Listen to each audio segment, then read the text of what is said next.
The MCU didn't always have all the rights to all its characters, obviously, we all know that, but now they kinda do, so we can see a Spider-Man and a Wolverine in a movie fighting Hulk, and that's kinda peak. But what if they did have all the rights from the very beginning? What if they had Spider-Man, the Fantastic Four, and all of the X-Men at the disposal from day one of making their Marvel Cinematic Universe? Now, I know what you're thinking, that's just a pipe dream, and I agree, unless after sequels they did a cheeky reboot or something, which is possible, then they could do that. Anyways, this is what I would do if Marvel started the universe with every single character at their disposal. And if you couldn't tell, this is an entire cinematic story of every single phase of the universe I would do. Every single movie, every major plot point, Thanos snapping his fingers, Civil War, Secret Invasion, the creation of Ultron, and so much more. There's bloody 84 Marvel projects in this, for God's sake. I cover a lot. Let's do a quick ruling of how all of these phases will work. I've created 7 phases of movies and TV shows, each phase having 12 projects in, 9 movies and 3 TV shows. I will go through the entire universe from start to finish, talking through each project in order and its significant moments and plot threads. I haven't done any casting or anything like that, and I haven't done an entire fucking script for each of these movies and TV shows, just a basic plot thread and the characters that are in it. If you want to see like a video of me casting every single character in the Marvel Cinematic Universe, you can comment down below and I might do that, and like the video and subscribe and all that shit, you know, it's a long video. Anyways, grab some popcorn and remember to use timestamps for each phase down below, because this is a long video. I'm sure you won't do this in one sitting because it's longer than most movies. Anyways, less yapping, more getting on to our universe. Sets up with the first movie, Captain America, Man Out of Time. So this movie will be the origin story for Cap, taking place during World War II. We get the origin story, Bucky and Cap getting very close, as well as him having the team of the Howling Commandos, and Wolverine as soldiers helping him throughout the war. The main villains will be Zemo, with the Red Skull as the final boss of the movie. The big conflict will be that Captain America having to help defend the Vibranium of Wakanda from Zemo, who heard about this ancient metal and wants some for himself. So Cap and Azuri the Wise, aka the Black Panther of 1944, will work together to defend against Hydra and mainly Zemo. The Black Panther will have a small conflict wanting his shield back, but after all the fighting with Zemo and all that, the Black Panther will decide that Cap is a chill dude and can keep the shield. Eventually, after Zemo is seemingly defeated, Cap and the Red Skull will meet face to face and fight, with Cap who has to make the decision to kill the Red Skull, as Cap sacrifices himself freezing in the ice as per usual. And we'll get a post-credit scene where we'll see a TV broadcast of the Daily Bugle and J. Jonah Jameson telling the world how Steve Rogers, aka Captain America, has been found in the ice alive. We will pan to see Baron Zemo alive present day, as we find out the super soldier serum he took back in the 1940s made him not really age at all, so he's still alive. Now, a Captain America movie as the first movie to this cinematic universe I believe is perfect. It sets place before the current day, so we don't have to go straight off the bat with a massive superhero world. Just setting it in a war with a few cameos of mutants via Wolverine and a Black Panther, showing us glimpses of what's to come in the future. Speaking of what's to come, the second movie in the cinematic universe would be X-Men First Class. This movie would start with Senator Robert Kelly on a news broadcast telling the world how mutants are a big threat to the world and the amount of mutants there are growing massively, and we see a shadowy figure watching this. From there we cut to the newly opened Xavier's School for gifted youngsters, and we see how there's a bunch of mutant students all there. We take focus on the main cast of this movie: Professor Xavier, Scott Summers aka Cyclops, Jean Grey aka Marvel Girl, Hank McCoy aka The Beast, Bobby Drake aka Iceman, and Warren Worthington III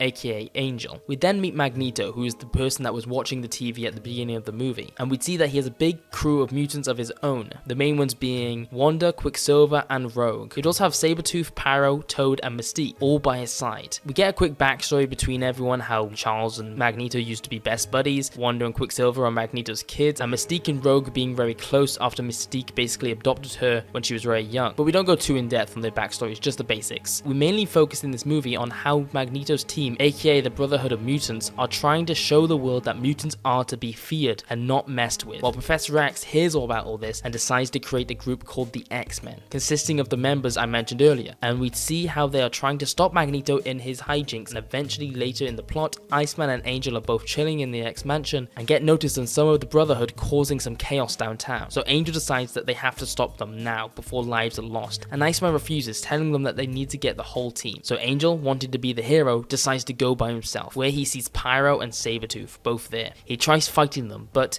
it's no use, and they end up killing our hero, Angel. This causes the final conflict when the rest of the X-Men find his body, and Professor X knows they've taken it too far. When Magneto finds out, he's also pissed and beats the shit out of Pyro, telling him that he killed their own kind. And we get our final battle battle between the Brotherhood and the X-Men. But during this, both Wanda and Rogue realize that they are on the wrong side of this fight and change sides last minute, turning the tides to the fight, leading to the Brotherhood to be arrested by Nick Fury, and we get our little happy ending. We see our post-credit scene of Hawkeye letting Charles into the cell with Magneto to talk to him, and Magneto tells him that the human race is worse than the Brotherhood ever was. And the Professor X closes his eyes and sees a vision of the Sentinel being built, and he opens his eyes in a sweat as Magneto tells Charles, "I told you so." Okay, so getting the X-Men out there early doors, I believe, is very important. Mutants are fucking everywhere in this universe, so getting them established early doors is important, and we get some of these political side of our superheroes already in there, with the world being scared of mutants and the introduction of S.H.I.E.L.D. as well, which takes us into the first TV series, S.H.I.E.L.D. Now this TV show will be quite grounded in the idea that it will be almost an episodic adventure, each episode of our main group of S.H.I.E.L.D. agents trying to resolve small villains in the Marvel universe. Our S.H.I.E.L.D. team consists of Nick Fury as the leader, Hawkeye, Black Widow, Mockingbird, and Maria Hill. The main villain of the show would be Baron Zemo, coming back from Captain America and re-establishing any Hydra members that are still out there, and S.H.I.E.L.D. throughout trying to stop him. And by the end of the season, he'll still be at large, always escaping them at last minute, for a reason we'll later see. Throughout the TV show, the main prison they'll send any villains they capture to would be the Raft. But in one episode of the show, the main villain of that episode will be the Absorbing Man, who by the end of the episode would be put in the Cube, a prison for gamma-radiated prisoners, which will coincide with a movie that releases while the show is airing, which is our next movie, The Incredible Hulk. This movie is a Bruce Banner origin story, where when he gets hit with gamma radiation, it's not just him that gets affected, but also Samuel Stearns, who turns into the leader, with a massive green head and a vengeance towards Bruce for what he turned him into. The movie will follow Bruce Banner on the run after he turned into the Hulk for the first time and caused chaos through Mexico.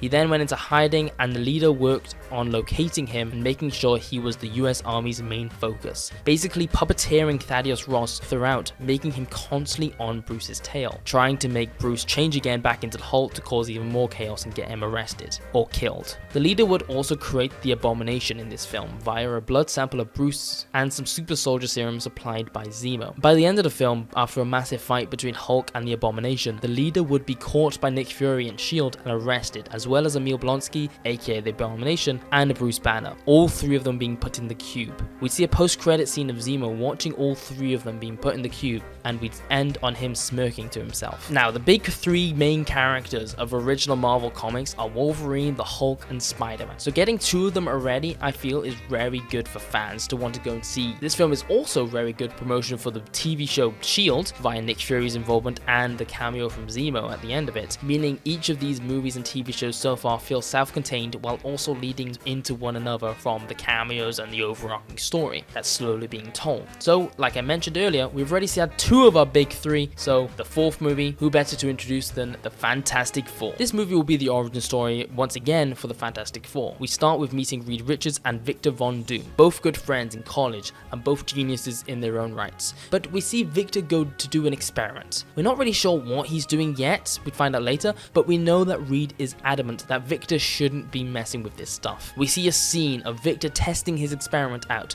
where he starts opening a rift in front of him to what looks like hell, but just before any more can happen, it goes terribly wrong and explodes, quite literally in Victor's face, and we see he gets rushed into urgent care from the explosion. We then learn more about the space travel that Reed Richards is working on, and from there we get our classic Fantastic Four origin, these four guys going into space and getting these strange powers from intense cosmic radiation, la-di-blah-di-blah. And when they come back down to Earth for the first time, they don't look at each other and getting used to their new abilities, when nearby they hear Mole Man coming to the surface with Giganta, and Johnny Storm, wanting to be the hero, goes to save the day, and the rest follow him, where they win the fight, and we see a news presentation by no other than James Jonah Jameson talking about these new heroes that should be recognized as a blessing to our society. And we see, watching the news, is Ivan Kragoff, aka the Red Ghost, who wants to recreate the magic of the Fantastic Four with his monkeys, sending himself with a gorilla, orangutan, and a baboon all to space, recreating what happened to the Fantastic Four.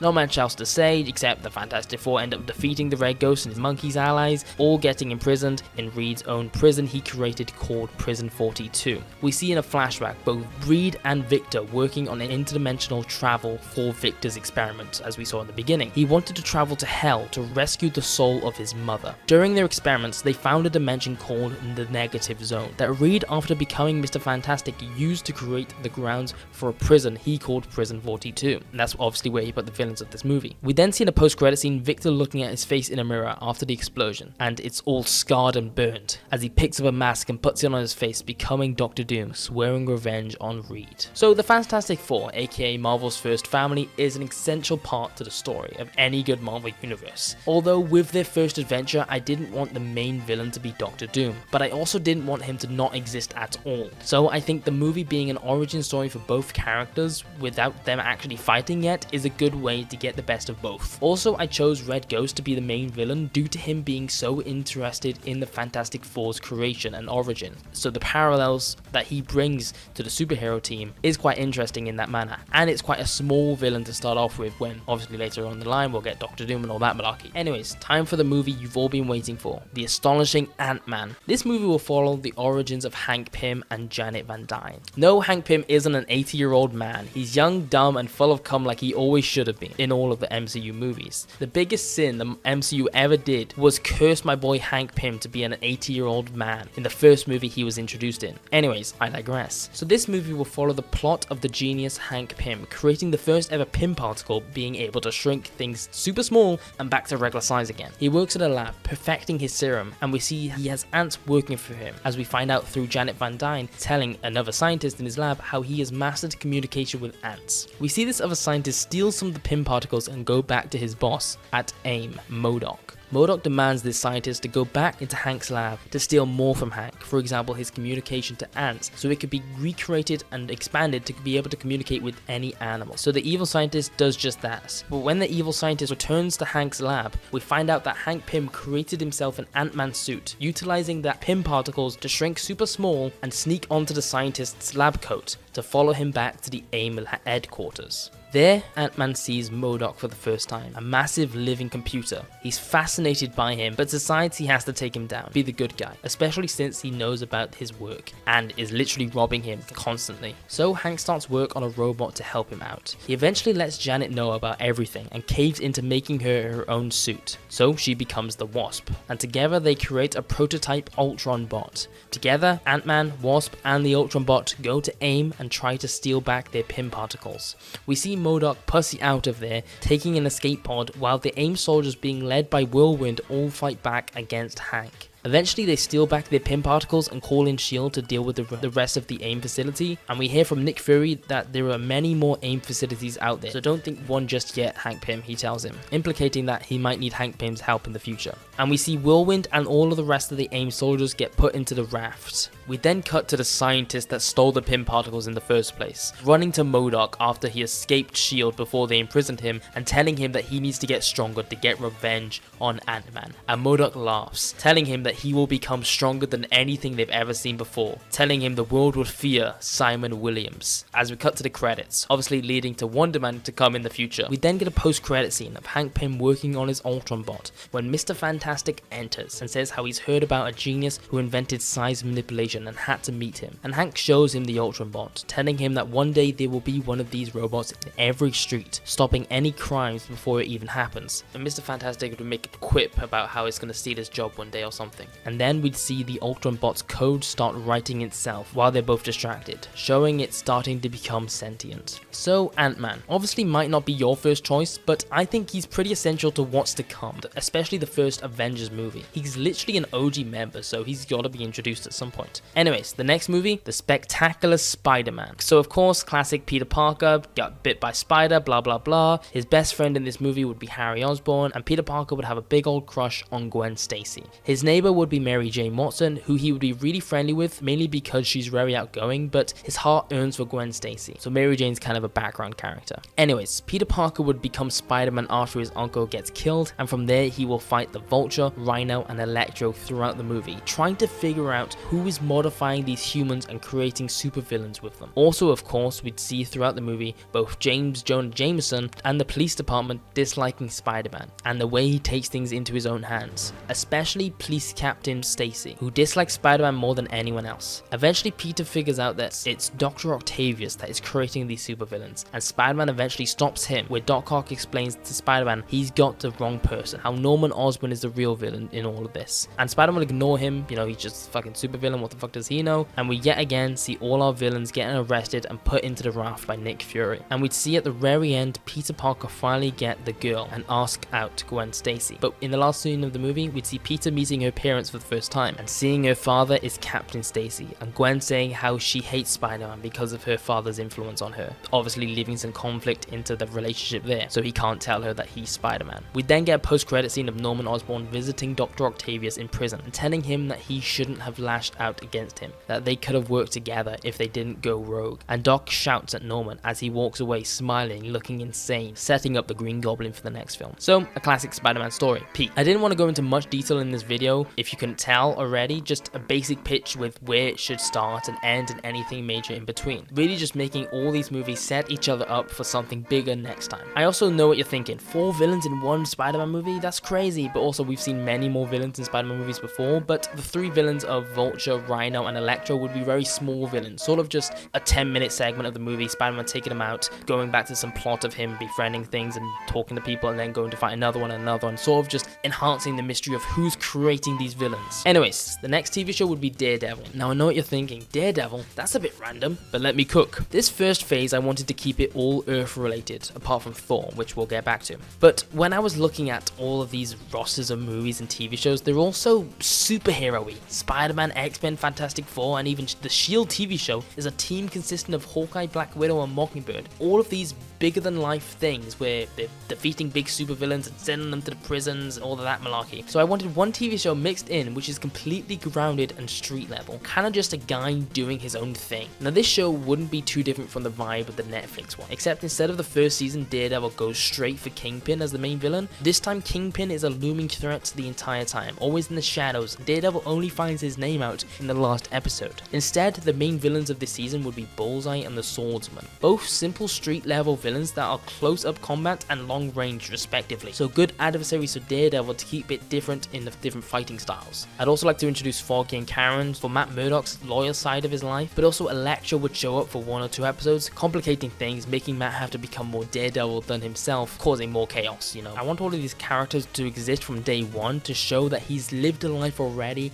and there's a big world out there. Bullseye is his main villain, his main enemy. Kingpin's out there looming, but a big threat, not really something he can easily deal with, and obviously Elektra's someone quite close to him. And in one episode there will be a cameo from Spider-Man, because why the fuck not? They got the rights so they can do that type of shit. That's something we're missing current day in the MCU. But not a massive cameo, just a simple team up of a villain they both got to at the same time, and they'd meet each other and respect each other. Anyways, like I said earlier, this season would end with Daredevil beating Bullseye and getting the name of Fisk out of him, before handing him over to S.H.I.E.L.D., where we'd get a cameo from Black Widow who'd take Bullseye to the raft, setting up for another season where Kingpin is the main villain and Matt Murdock will go after him. So yeah, just a simple Daredevil street level TV show in the middle of all this chaos. So anyways, back to the main movies and onto the Invincible Iron Man. Now, very similar to the 2008 movie, Tony Stark gets kidnapped, but by AIM in this story instead of the 10 rings, and with the help of Professor Yinsen, he is able to create the arc reactor in his chest and his own armored suit. We learn how AIM were told to kidnap and kill Tony Stark by Obadiah Stane, but AIM, knowing that Tony Stark is a genius and could use him to build stuff for them, kept him alive in secret, so Obadiah really thought Tony was dead. We learn that while Tony was kidnapped, Obadiah pronounced Tony Stark as dead and renamed Stark Industries to Stane International. And we see throughout the plot, after Tony breaks out of the cave and builds his Iron Man suit and all that malarkey, he'd go back to his home, create a better Iron Man suit, and go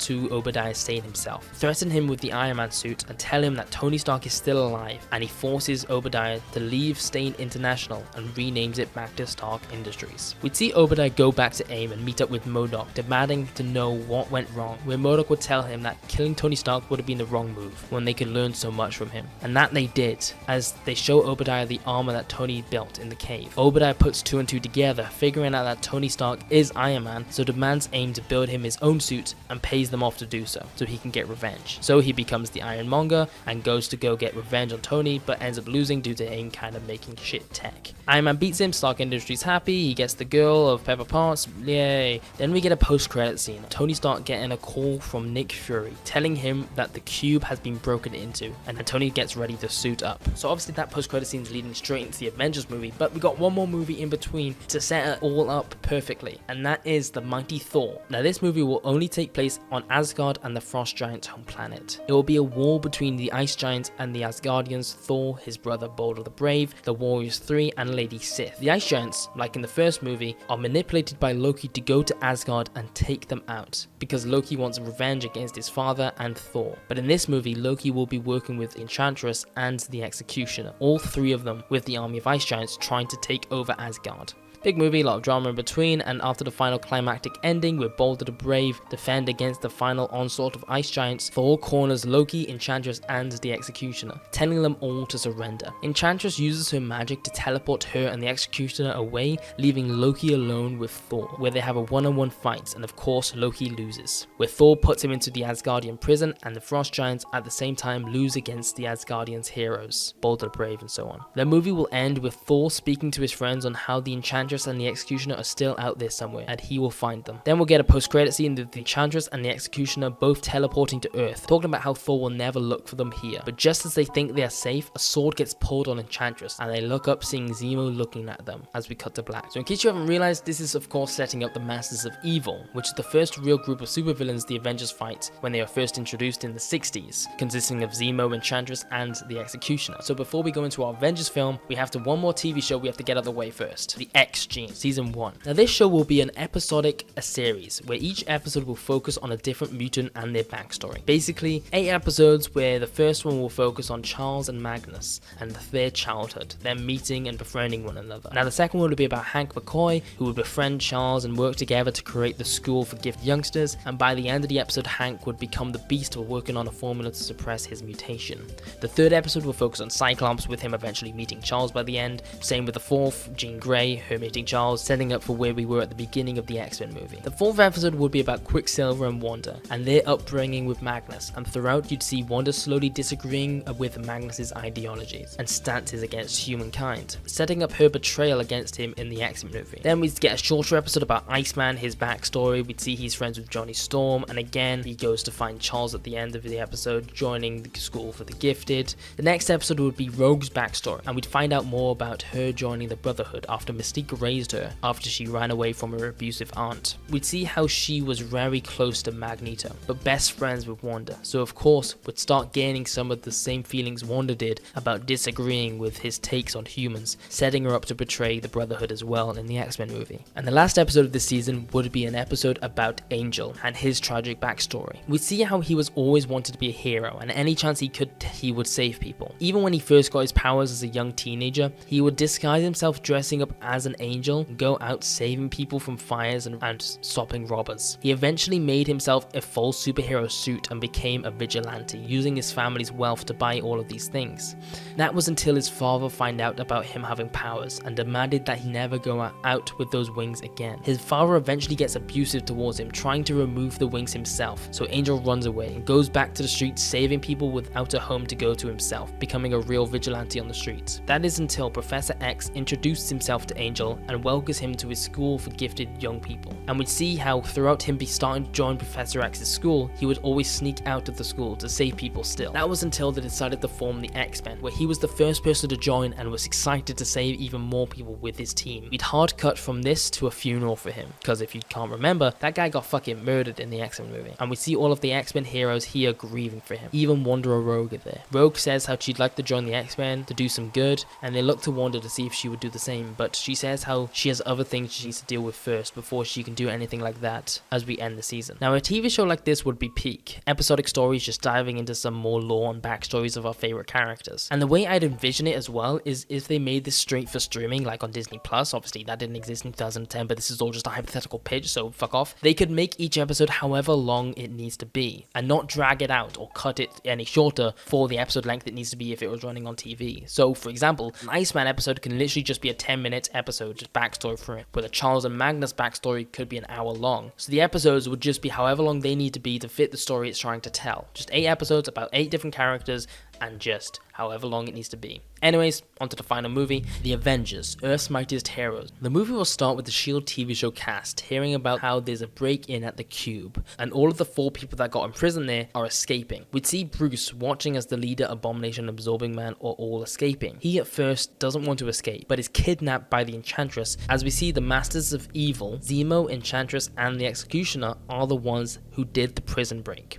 Hawkeye alone would leave the helicarrier to investigate as Nick Fury panics, telling Maria Hill to call Tony Stark, and he goes to see if his secret weapon is ready. We cut to Tony, who gets the call from the prison break and would fly over as fast as he can, seeing that everyone is already gone as Hawkeye catches up to him. Tony asks what the situation is. Hawkeye tells him how some group of villains have broken into this prison, taking the strongest villains, and they're all grouping them together, making a massive evil group, and how it could be a big problem. We see Nick Fury going into a secure part of the helicarrier where he has Steve Rogers there, getting used to his life no longer being in the 40s. He tells Steve how there is a mission he is needed on and asks if he is ready, and Steve quickly asks who is he fighting. We then go back to Bruce, who's chained up in the AIM headquarters, where he looks to see MODOK looking down at him, fascinated by what he is. Bruce asks what is all of this and what the fuck are you? Talking to MODOK, of course, as the Masters of Evil walk out, telling him that they are going to become the rulers of this planet. Zemo tells Bruce how he was so close to becoming the ruler of the world back in the 40s, but of course, Captain America stopped him. But with the help of these gods, they can do anything. Bruce tells them that there are heroes out here that will stop them, and Enchantress mocks him, telling him that there is only one guy in the universe that can stop her, and he doesn't even live on his planet, let alone know that she's here. So this world will easily be theirs. Then Zemo walks up to Bruce, telling him that there's only one thing they need from him, and that's a distraction, as Zemo gets his sword out and plunges it into Bruce's chest. Bruce screams as his voice gets deeper and his eyes start turning green. Enchantress does a spell on him, making him look even more angry and enraged, as Zemo looks over to the Abomination and tells him you know what to do, as Zemo takes the sword back out of his chest. The Abomination runs over, grabbing Bruce's body mid-transformation and jumps through a wall into the city. MODOK will have a problem with them destroying the place, and that's when the Masters of Evil turn on him. Enchantress telling MODOK he isn't needed in their new world, as she pushes him against the wall with her magic and starts tearing him apart piece by piece. He tries fighting back, but eventually he falls to the floor, torn to pieces. We cut to New York City, where the Hulk and the Abomination are fighting one another, and Hank Pym sees this and activates his Ultron bots, using this as a perfect opportunity to test them out. Him and Janet also fly out to see the Ultron bots in use in person. The Ultron bots fly at both the Abomination and the Hulk and get torn to shreds as soon as they interfere with either of them. Hank looks down, seeing the destruction, and tells Janet that they have to do something, as Iron Man flies in, shooting towards both the Abomination and Hulk, telling them both to stand down. Hank quickly calls into Tony's armor, telling him that he's insane and he needs to get out of there before he gets torn apart himself, as Cap's shield comes flying in, hitting the Abomination in the face and flying back to him. The Abomination looks at Cap and starts running towards him, as Hulk grabs the Abomination from behind and throws him onto the ground, punching him over and over again. Tony flies down and tells the Hulk to calm down, as Hulk grabs a car and throws it at Iron Man. We see watching all of this is Wanda Maximoff, as she looks down at her hands, then closes her eyes as she sees a spell has been put on the Hulk. She runs out and blasts the Hulk with her own spell, removing the curse from the Hulk that the Enchantress put onto her, and she tells Hulk to calm down. Hulk starts running towards her as Cap runs in front of Wanda, getting his shield in front of her to protect her, as Hulk suddenly stops and goes and turns back into Bruce. He falls to the floor, telling them all he couldn't stop it. It's not his fault. Hank suddenly shows up next to him, telling them all to come with him as he takes Bruce to the big house, a prison that Hank Pym built, which is like tiny, so all the prisoners there are tiny as well, so it's even harder to escape. All our heroes enter this prison, and Hank tells Bruce to explain himself before he keeps him in this cell forever. Tony asks why they aren't with S.H.I.E.L.D., and Cap agrees, and Hank tells him how he doesn't trust S.H.I.E.L.D. to do the right things, and sometimes taking things into their own hands is a better choice.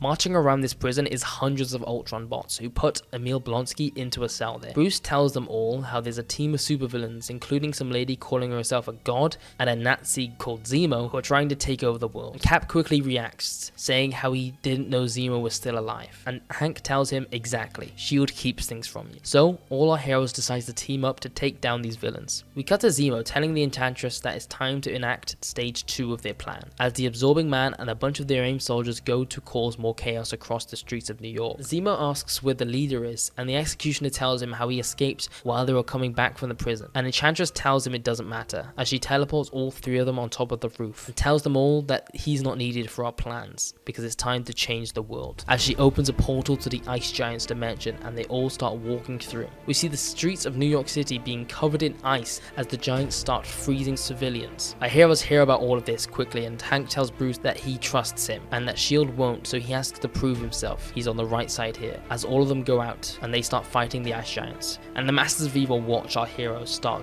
banding together. Zemo seems concerned about this, but the Enchantress tells him that there's nothing to be worried about, until suddenly they hear thunder as a Bifrost opens in the middle of the street, burning multiple frost giants as Thor comes down. Iron Man, hearing that a power grid is being broken into nearby by the Absorbing Man, starts heading over there. As he shows up, he goes to start fighting the onslaught of AIM soldiers and the Absorbing Man when Spider-Man shows up. He tells him to go back to the city and stop them. He'll deal with these guys. And we see Spider-Man start to fight the Absorbing Man and the AIM soldiers as Iron Man quickly flies back, flying through multiple frost giants. Ant-Man turns into Giant Man and starts wrestling with them as well, as Wasp spots the Masters of Evil. She tells Hank where they are, as Hank grabs Captain America as Giant Man throws him up with it, and Captain America would have a one-on-one fight with Zemo. As Wanda figures out how to close the portal to the frost giants, Hulk jumps up gunning for the Enchantress, but the Executioner tackles him out the way and they start fighting as well, as Thor flies up telling the Enchantress to surrender. We'll have a big fight between our heroes and villains when eventually all of our heroes end up on top. Cap beating the shit out of Zemo, Hulk breaking the Executioner's back,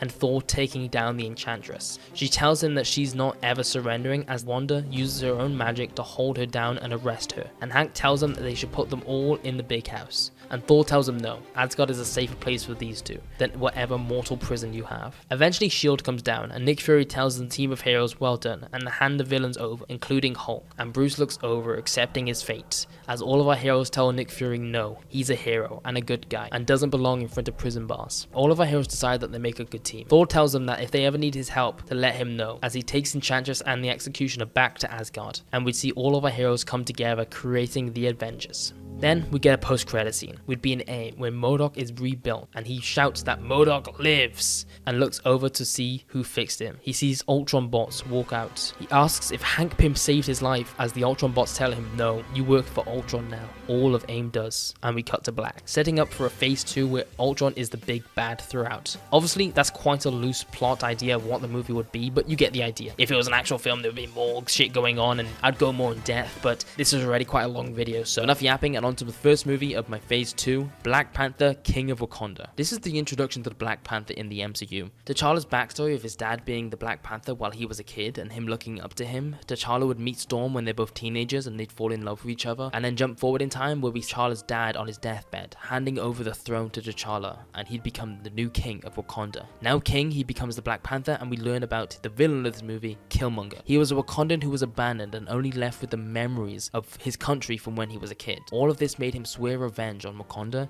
and we see him go to AIM, requesting help from them to go to Wakanda, tells him about the ancient material vibranium and its strength. We don't see who's in charge of AIM, but they send Ulysses Klaue with Killmonger to go to Wakanda and try and take it over and kill the king. We then get a similar plot to the original Black Panther movie, of learning Killmonger's real backstory of how he could have been heir to the throne, but his father was murdered, blah blah blah. And then after him and T'Challa fight, Killmonger gets killed by T'Challa, who doesn't want him to die, but Killmonger refuses help. He'd rather die a free man than be imprisoned for the rest of his life. Ulysses Klaue gets put into a Wakandan prison after Storm and him fight, and the movie ends with Storm and T'Challa talking about how there is someone out there who knows about Wakanda and this metal. Killmonger was not working alone. Then we get an end credit scene where we see while T'Challa and Killmonger were fighting earlier on in the movie, something flew into the vibranium mine. We zoom in to see it's an Ultron bot stealing vibranium. Oh my god, what a cliffhanger. Anyway, so just a quick reminder, all of these movies are very basic plot threads of what's gonna go on. It's not gonna go in depth. I'm not writing a whole script for each movie. It's just a basic plot of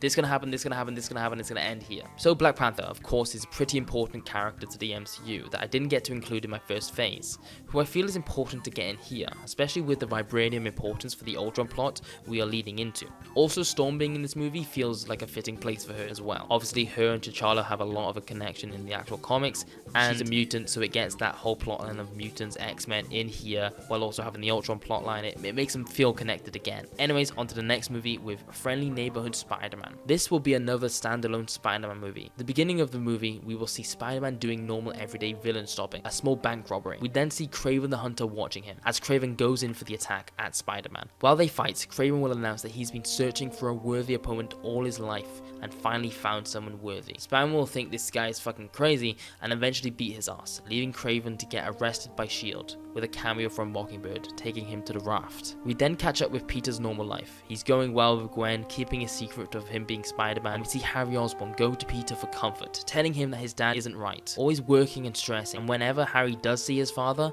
he's always angry towards him. We then cut to Norman Osborn, as he is in his lab. We see pieces of paper showing details on Vulture's, Rhino's, and Electro's experiments, how they were created. He wants to master the serum that made them powerful without some weird catch. He doesn't want some massive wings or a rhino horn like they got. So he creates what he thinks is a perfect serum, the Goblin Serum, which he takes. We see how he starts losing control of himself, and the voices in his head start talking through his own mouth and towards him. Then see him become the Green Goblin and Spider-Man go to stop him. In the first fight, Green Goblin would come out on top, and Spider-Man retreats. This is the first time Peter Parker has lost a fight ever, so we'd see him start having a panic attack. He goes to Gwen, but she just makes him feel worse about it all, because he can't speak to her about how he's feeling about the whole Spider-Man thing. Cut to a scene of him sat on top of a building in his whole Spider-Man attire, when Iceman comes up to him and sits down next to him to talk. See Peter and Bobby both bond, Bobby telling Peter that he can't win every fight, but that doesn't mean he's not a hero. Him getting back up and back out there makes him who he is, makes him a hero. Then we see a scene later on where Peter figures out that Green Goblin is Norman Osborn through everything Harry is telling him about his dad. So Peter Parker goes as Spider-Man to Oscorp to try and attack the Green Goblin while he doesn't expect it, but the Green Goblin was prepared and knew that he would show up at some point. So we have a final fight, where Green Goblin ends up ripping the mask off of Spider-Man, seeing it's Peter Parker. And after a climactic fight, Peter eventually ends up on top and winning, punching the Green Goblin in the face over and over and over and over again.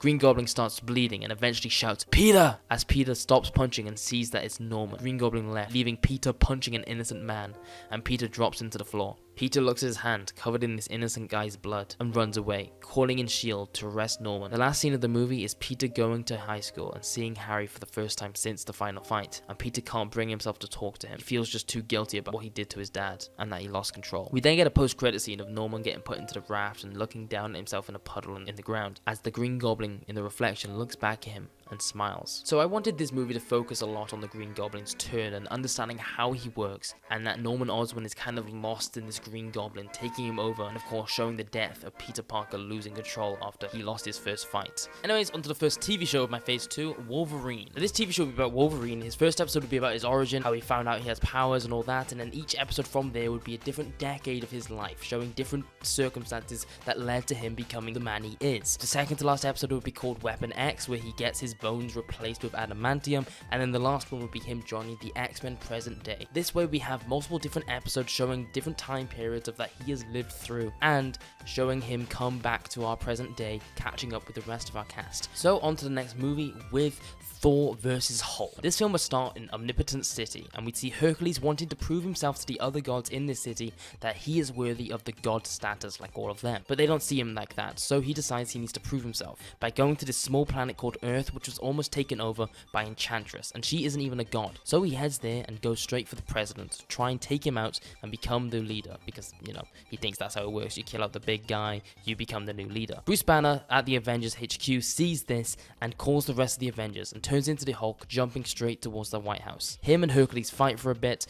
Hercules is able to dodge more attacks than Hulk is able to hit. Even though Hulk is a lot stronger, they're evenly matched in this fight for now. That is until Thor shows up. Thor, being the guy in between, a god himself but also an Avenger, decides to try and split them up from fighting without actually throwing any punches. Hercules doesn't really want to agree with this, and when Thor tells Hulk to calm down, something snaps inside of him. That's the one thing Hulk does not want to hear. So Hulk and Thor then start fighting each other. Hercules quickly makes a run for it before he gets his ass beat, but is unable to summon himself back off of Earth, so he's stuck here. All of this fighting between Thor and the Hulk, especially in front of the White Houses, causes Hulk to come back in the limelight as a threat to people's safety. So from here we have a big fight between Thor and the Hulk, and eventually Wanda shows up to try and split them up. Wanda and Thor work together to take the Hulk down, where he turns back into Bruce, and Wanda tells Bruce that maybe he shouldn't bring the green guy out for a while, and Thor agrees to stay on Earth for a lot longer and help out with these big villains, while the Hulk is kept away from being a big threat. You'll see through this phase, instead of doing sequel movies, I like the idea of two heroes having a movie together, showing people's bonds and either a friendship growing between them or a rivalry.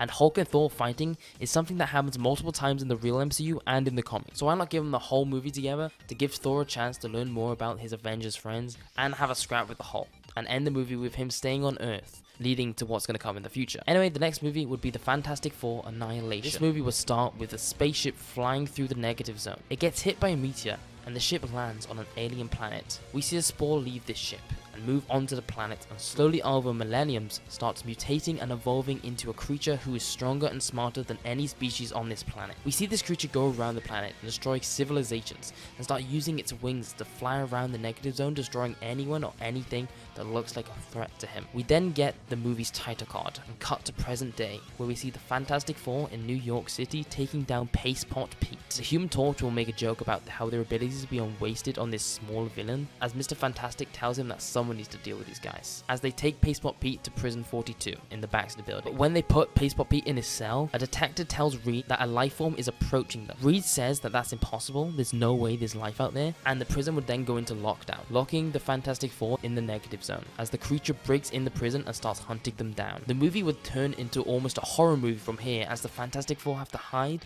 from this creature who stalks them throughout the movie. We get a scene of Paste Pot Pete getting killed by Annihilus, as the Invisible Woman stands next to them, invisible, hiding, and we get more scenes like that, mimicking horror movie tropes. While Mr. Fantastic eventually creates a teleporting device he uses to teleport Annihilus across the negative zone to hopefully never come back. This movie would take place over a few weeks of them being stuck here, so throughout we'd see them bonding with each other, being scared for their fucking lives, and growing more as characters, showing a different side we didn't get to see in the first movie. At the end, once they finally beat Annihilus, they'll feel relieved and go back to Earth for the first time for a few weeks, but when they see New York City, it's completely under attack. Human Torch quickly flies out and sees hundreds of Ultron bots flying around, hunting any human in sight. And that's where the movie ends. So this movie, I wanted a completely different style of story, like I said earlier, from the first. This first Fantastic Four movie is an exciting family story of them getting their powers and becoming household names in this universe that everyone loves and respects. Where this one would focus on the Fantastic Four bonds with one another as they are scared for their fucking lives. And of course, the end of the movie also teases what's to come next. First, we gotta talk about our next TV show,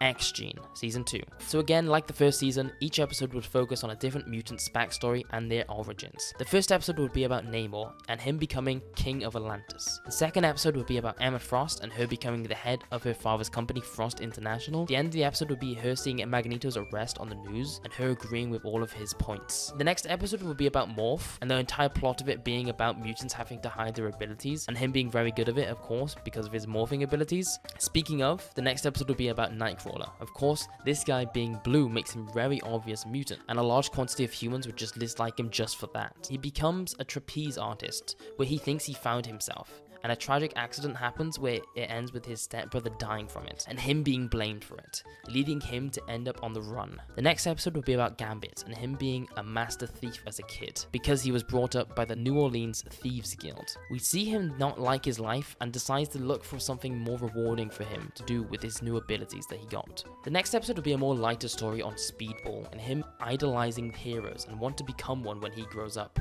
And when he eventually becomes a teenager and gets his powers, he is more than excited because he can finally live out his dreams as a superhero. The episode would end with him joining a small superhero team called the New Warriors. I'm sure that won't lead to anything bad later on. Then we get a Deadpool episode. This episode would be his backstory like we saw in the first Deadpool movie, with the whole episode being commentated over by Deadpool making jokes, and at one point saying how he hates Wolverine because he got a whole TV show where he only got one episode of this. Then the last episode would be about the Mutant Forge. We'd see how he is a genius and able to create almost anything technological. He too wants to find a better purpose for his abilities, and we see at the end of the episode him getting the chance to do just that.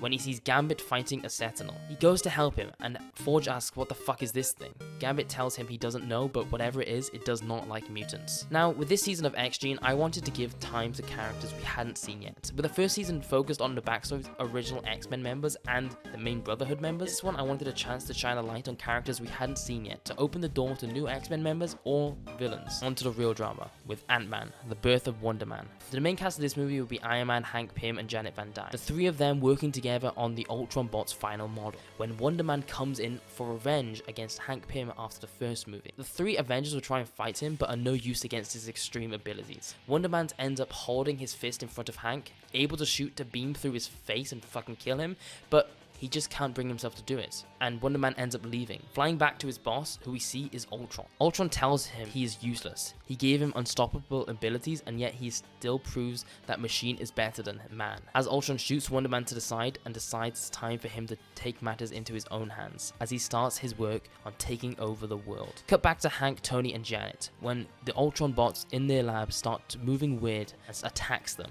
They quickly fight back, and Hank runs over to the robots looking into the code to see what went wrong, where him and Tony find a virus that was sent to all Ultron bots by a leader of the Ultron bots, who made all of the Ultron bots have the same mission: cleanse this world of humans to lead to a perfect world where machine takes over. So Ant-Man, Wasp, and Iron Man follow the tracking of the signal to AIM lab, where they see the main Ultron bot. They go to fight him and start losing due to a massive army of Ultron bots by his side, and he has a bunch of upgrades that he's given himself. Just before the main Ultron can kill Janet, Wonder Man flies in, smashing the Ultron bot in half and grabbing the Ultron bot's head. Ultron tells him that he's a failure and a fool if he thinks Ultron wouldn't think ahead, as Ultron activates a kill switch he implanted in Wonder Man while he gave him his powers, and Wonder Man falls to the floor as the three Avengers take out as many Ultron bots as they can. We see one Ultron bot quickly grab Wonder Man's body and fly out. The movie ends with Hank looking in his computer, where he sees the number of Ultron bots he has out there. Thousands, hundreds of thousands, and Tony tells him that he has to kill them all. Hank flicks a switch to turn them all off, but it doesn't work. He sees that Ultron implanted an override to this, and they can't just turn them off. We then get a post-credit scene where we see Wonder Man being dragged into another lab where more Ultron bots are creating the Vision. Ultron says,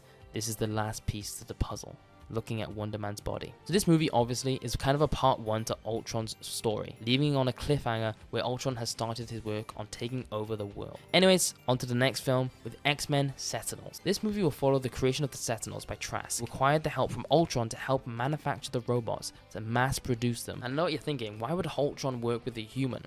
At the end of the day, Ultron's mission is to end all life on this planet, and making a deal with 1 or 2 humans to help destroy all mutants threats, he'll take that deal. So we'll see the X-Men needing to stop Sentinels from ending all mutant life, with Wolverine, Colossus, and Gambit all new members helping them out throughout. Now I don't think I need to go much into detail of how this movie would go, just by the end of the movie they end up going through all of the Sentinel army and getting to Trask, where Cyclops tells him that he's gonna have to take him into prison, but Wolverine will take matters into his own hand and just kills Trask there on the spot. Cyclops disagrees with this and tells Wolverine that he's the boss, but Wolverine tells him that he has killed hundreds of mutants and he doesn't deserve to live. And this movie feels like a perfect place for the X-Men to be. After the first movie showing us that mutants are feared and can be a threat to other humans, the humans would come up with something to take them out. Especially seen as androids and robots are everywhere due to Ultron, it just fits perfect here. The next movie is a small scale, just down-to-earth movie before the big Avengers film, with Captain America, Panther's Shield. This movie's first half would focus on Cap coming back into society after being frozen and doing more stealth missions, taking out any remnants of Hydra still out there.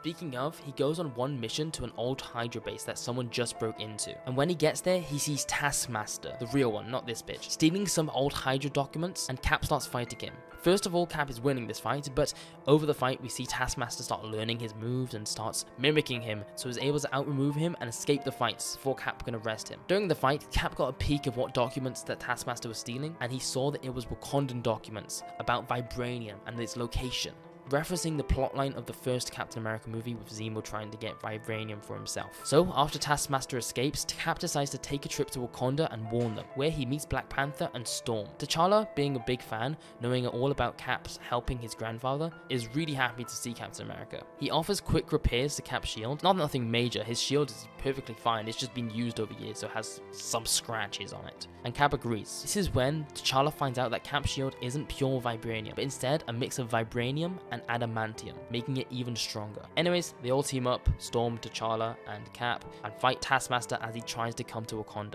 winning with the power of friendship. And at the end of the film, Cap gets a call from the Avengers saying that they need his help. Black Panther telling him that he'll tag along. He owes Cap for what he did for his grandfather. So personally, I feel like this film is a perfect sequel to my first Cap film I pitched, with it showing both him getting used to his big ass time jump for having a fucking 60-year nap, but also going back to Wakanda and the Black Panther storyline, and also the parallels as well with the first movie Cap having to prove himself to Black Panther to show that he was a trustworthy man and a good person, where this one T'Challa already knew who Cap was and trusts him, making him feel more welcome, like this is where he belongs, even though he's been asleep for like 60 years, like I said. Anyways, on to the big film of this phase, Avengers Ultron's Reign. This film would start where we just left off. Cap, T'Challa, and Storm all heading towards New York, where they see Ultron bots flying around everywhere causing chaos. Cap gets up, saying that this isn't right, and T'Challa asks what are those things. One flies towards the ship they're in and starts clawing into it, where Storm flies out and summons lightning onto these androids, but more come and tackle her to the ground. T'Challa quickly tries to park the jet as we follow Storm getting dragged across the floor, getting overwhelmed when one of the Ultron bots on top of her gets lasered through the face, and we see Cyclops reaches his hand out to help her as we see all of the rest of the X-Men on the ground level taking out as many Ultron bots as they can. We see the Avengers call up Cap and tell him to get to the Avengers base right now, and they pull up and see Hank, Tony, and Bruce all working to try and find where the main Ultron base is located. Thor and Wanda are outside defending against more Ultron bots. Cap tells them that they need to get out there and help as many people as they can, but they all tell him that it's useless if they can't cut the brain off, and the Avengers are currently in contact with both Fantastic Four, Spider-Man, and the X-Men, who are all out there taking out as many as they can, saving as many lives as they can. We see the Fantastic Four and Spider-Man all working together, taking out as many Ultron bots as they can. Now the film from here would follow Ultron finishing the creation of Vision, using the vibranium he stole from Wakanda and the brain waves of Wonder Man to help make an even stronger AI mind. We see the Avengers find out the location of Ultron, who's no longer hiding after creating his vision for the perfect future, and all our heroes have a big fight where the Vision leads an army of Ultron bots against the Avengers, X-Men, Spider-Man, and the Fantastic Four. During this fight, Iceman sees an opportunity to get close to Vision, where he goes straight towards him and goes for the attack, but he goes straight through Vision, not even able to touch him,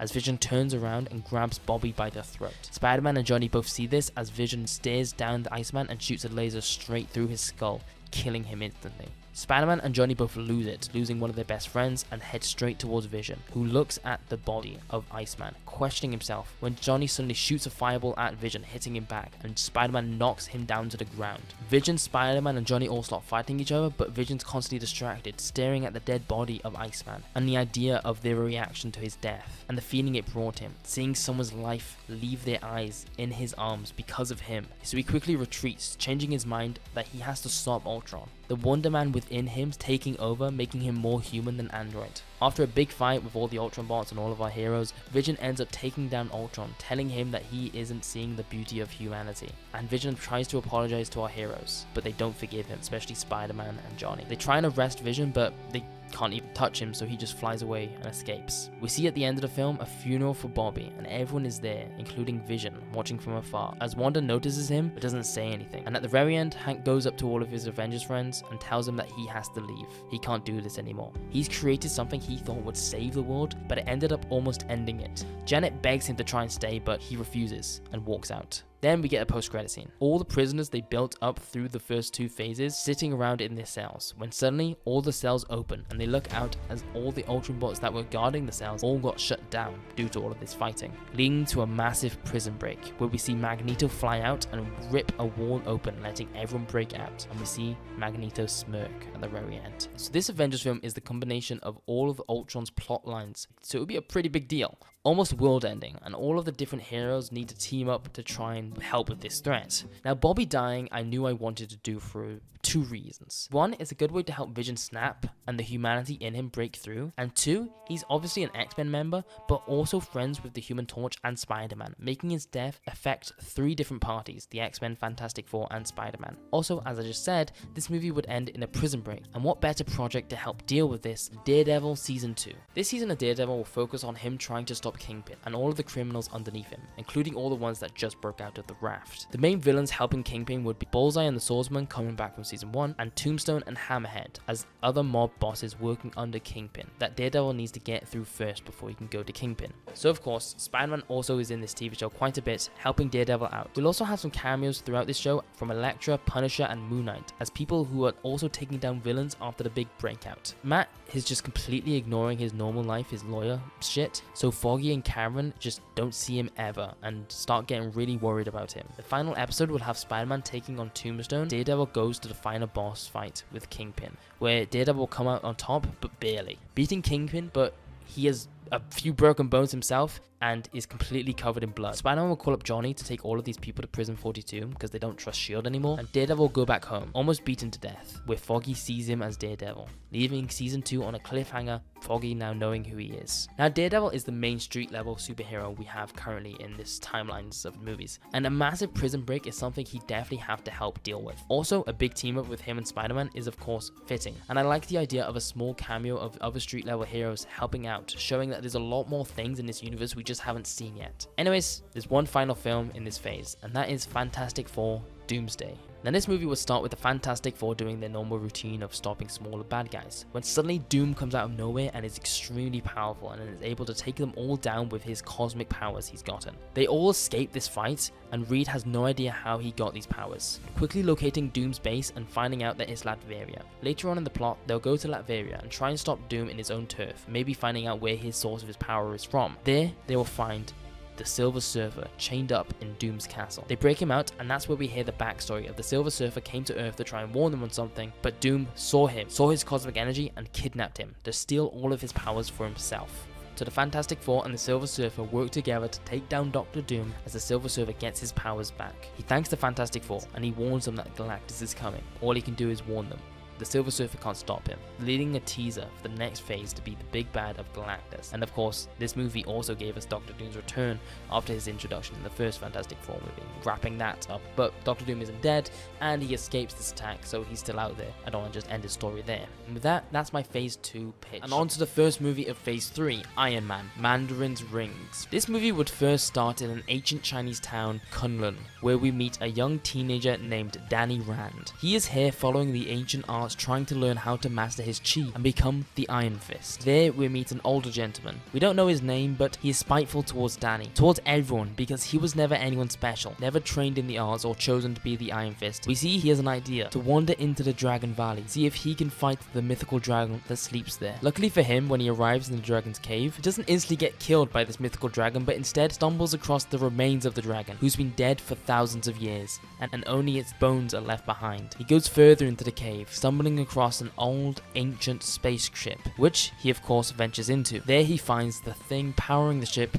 was the 10 rings. He uses these 10 rings to revert his age back to his prime version of himself. He goes back to the town, attacking it. We see a young Danny hide as the Mandarin burns the village down. We get a 10-year time jump back to present day. We catch up with Iron Man. He is of course an Avenger, so we get some of cameos from Bruce, Wasp, and Cap as he goes back to Stark Industries, where we see Pepper and Rhodey. And we see Iron Man is struggling with his alcoholism after Ultron turned evil, and he can't help but feel some blame for that. The 10 Rings organization would then come into the limelight, trying to break into Stark Industries and steal his tech. Tony goes to stop them when he gets face to face with the Mandarin. Tony is no match against his power and loses as the Mandarin tells Tony that soon the whole world will bow beneath him. Tony gets back to his crib and Rhodey sees him, telling him to give him a suit to help. Tony is like, nah, you aren't going out there to help me out, bro. I'm doing this solo mission. I'm gonna need to prove myself. And Tony creates his Mark 10 armor, and we see him determined to take this guy out without bothering the Avengers. He goes in for the final battle of the movie as he tracks down the 10 Rings headquarters and goes straight towards the Mandarin. Goes through all of his little goons, eventually reaching the Mandarin, which at first he's beating the shit out of Iron Man because he has the 10 Rings of power, till Rhodey shows up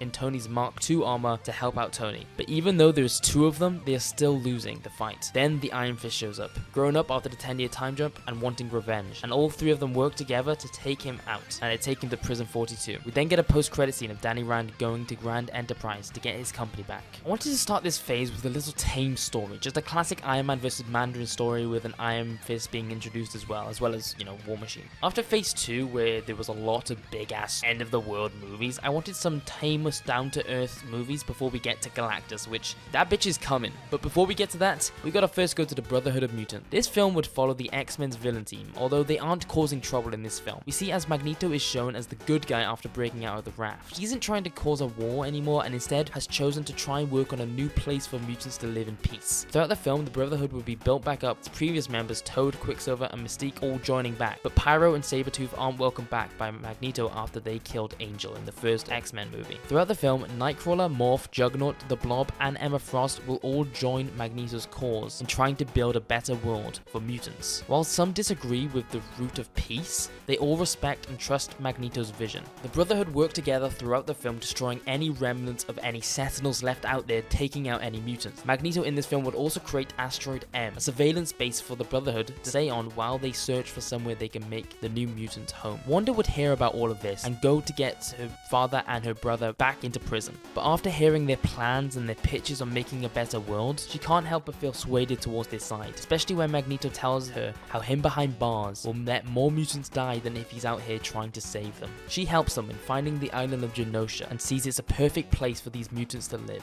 an untamed island that they can build a peaceful civilization on. And the last conflict of the movie would be Magneto going to Charles. But of course, the X-Men are there, trying to defend Magneto to get into Charles, thinking he wants revenge to kill him or something like that. So Magneto has to peacefully take the X-Men out without hurting them and going to Charles and taking his helmet off, showing Charles that he can be trusted, because he hasn't let Charles willingly in his mind for years. Because Charles can read his mind, he sees that he has no intentions of hurting any humans and just wants to better the world for all of mutants. So they decide together they will make that better world. And we get a post-credit scene where we see the Avengers looking into defenses for the oncoming of Galactus, and Reed is on a call with Cyclops, who agrees for the X-Men to go to space to set a defense on the moon to try and attack him before he approaches Earth. So this movie is more showing the political side of mutants and Magneto's turn to try and make some good with his powers. Of course, also teasing the next X-Men movie. So, on to the next film with Captain America, the Winter Soldier. This film would, of course, be the whole Winter Soldier plot we all know. We'll see Cap going to S.H.I.E.L.D. and working with them to try and fix the problems caused from Ultron. Cap will befriend Black Widow, and in it they'll hear about this Winter Soldier operative who is hunting down S.H.I.E.L.D. agents. We'll also meet Goliath in this film, an old friend of Hank Pym who is trying to take the mantle of Ant-Man